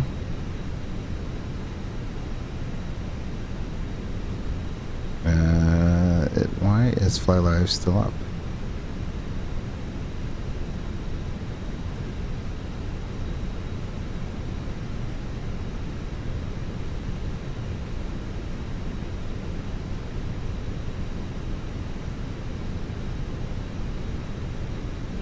There we go. We can get rid of that, our fly live. Beautiful. I think I stopped the recording. Let's go ahead and load. Well, hold on.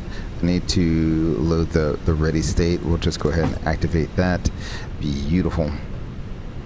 Since GSX want to be acting up like that. Let's see. Close up our cargo doors. Swing the jet bridge away. Be gone. Be gone. There we go. Ooh. Are they closing? Yeah, they're closing. Cool. So, everything is done. Engines are on. We're doing things.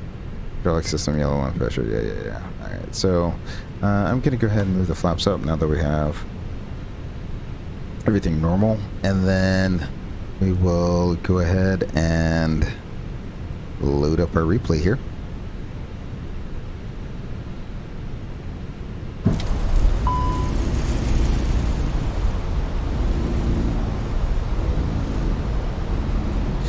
Beautiful. Gonna do my first cargo. Ooh, cool.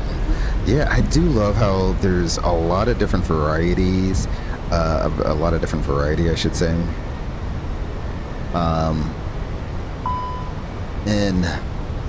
In career mode, you can choose a career path and go down it. You want to be a helicopter pilot, go be a helicopter pilot. You want to be a cargo pilot, go be a cargo pilot. You want to be an airline pilot, go be an airline. You can do corporate. You can do so many different things in the career mode. There we go.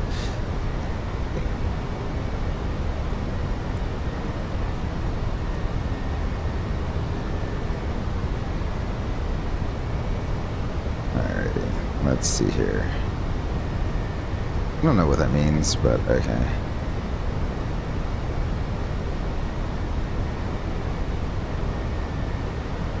Boom. So I have something. Alrighty. There we go.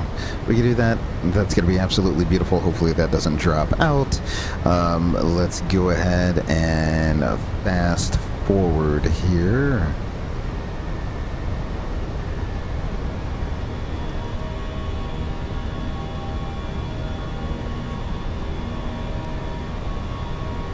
Beautiful.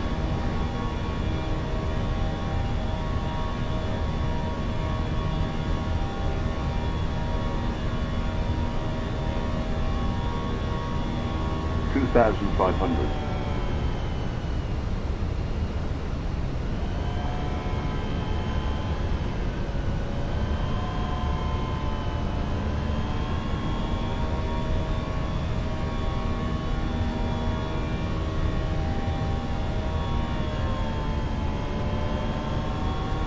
No, I don't know what I'm trying to do. Alrighty. I don't know. We'll figure it out. Yeah, I don't know. It is what it is. We're doing things. I still haven't figured out how to get the engines to do the thing. So, that is beyond me. Yeah, it's holding everything. That's quite alright. It does everything but the engines. Is just the weirdest thing. So we'll go ahead, bring the sim volume back down, probably to a more reasonable level. That seems like it's semi-reasonable. Beautiful. Wow. Look at that.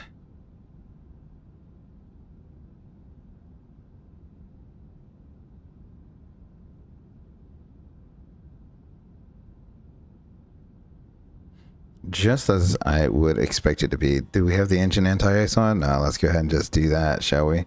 Oh, I can click that, but I can't click anything else.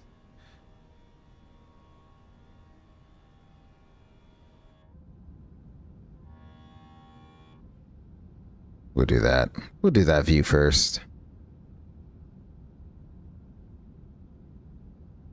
Now, when you do your cargo flights, do you do it out of the 172 or whatever it is? Do you have to start on the 172, or are you allowed to like get a bigger airplane for that?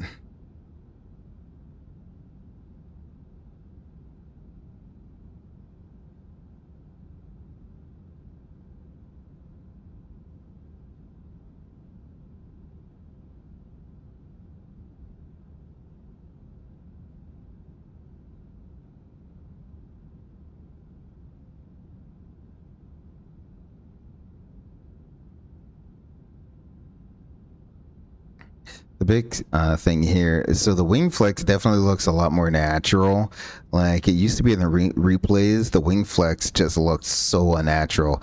This at least looks a little bit, it's starting to become a lot more unnatural, but it looks better than what it used to. The wing used to like flop all over the place.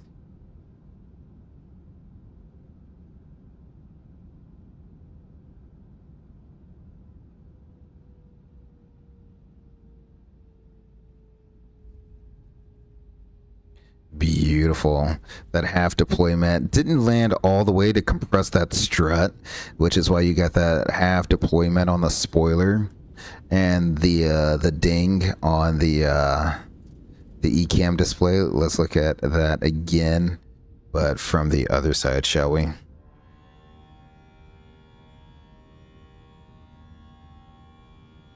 Yeah, this is what the replay usually looks like. The wing just flexes all over the place.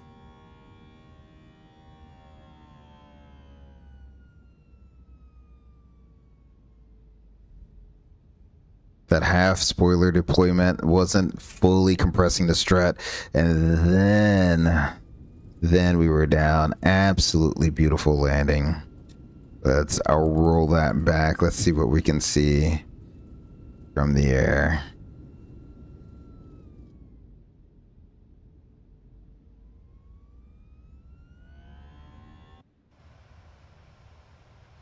Beautiful.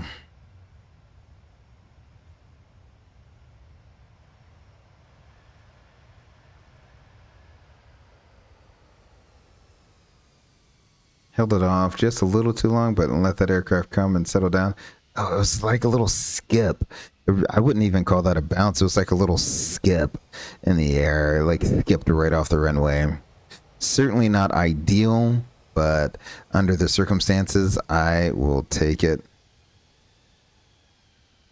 There we go.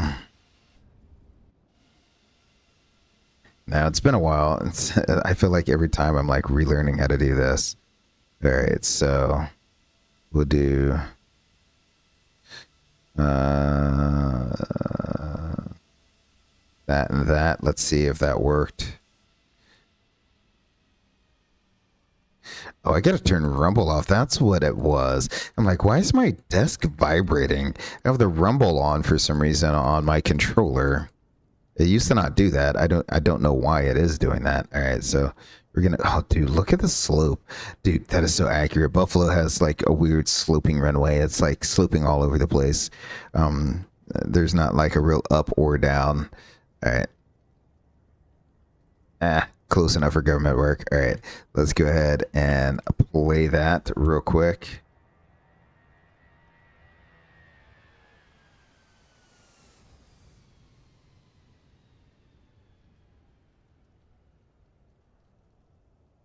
Oh, that's cool. Okay, so the controller is rumbling when the airplane touches down. That's so cool. I don't know why it started doing that. Although I do have to say, it seems like with this new sim update that Microsoft may have, where am I? Microsoft may have added support for Xbox controller. Because it now actually recognizes PlayStation controller. That's what I have, because it now recognizes my DualSense controller. It just doesn't call it an X gamepad something or another, whatever it was before. It actually calls it a DualSense controller. So maybe Microsoft is actually starting to recognize PlayStation hardware. Alrighty, let's see. Let's go ahead and roll you back. Yeah, that's exactly where I want it to be. Let's go inside. Beautiful. We'll roll it back here just a little bit. It's going to be very hard to see anything, but that is quite all right. Go ahead and thank OG Bruh. Thank you for joining the channel. Thank you for spending your evening with me as well. Best of luck on your cargo career there and Microsoft Flight Simulator 2024. Really do appreciate it. Everyone that came out and hung out and watched but didn't participate in chat, I really do appreciate you as well. Really do appreciate you all coming out. Hopefully tomorrow night we will be streaming, and it will be hopefully a nighttime stream and a real-time real weather stream, so we can see the beautiful lighting that has been done here in Microsoft Flight Simulator 2024 with some update 4. But until I see you all at the very next live stream, my name is Gray Eagle. Thanks for coming out and seeing me today. Remember to take care of yourselves and each other. Until next time, peace.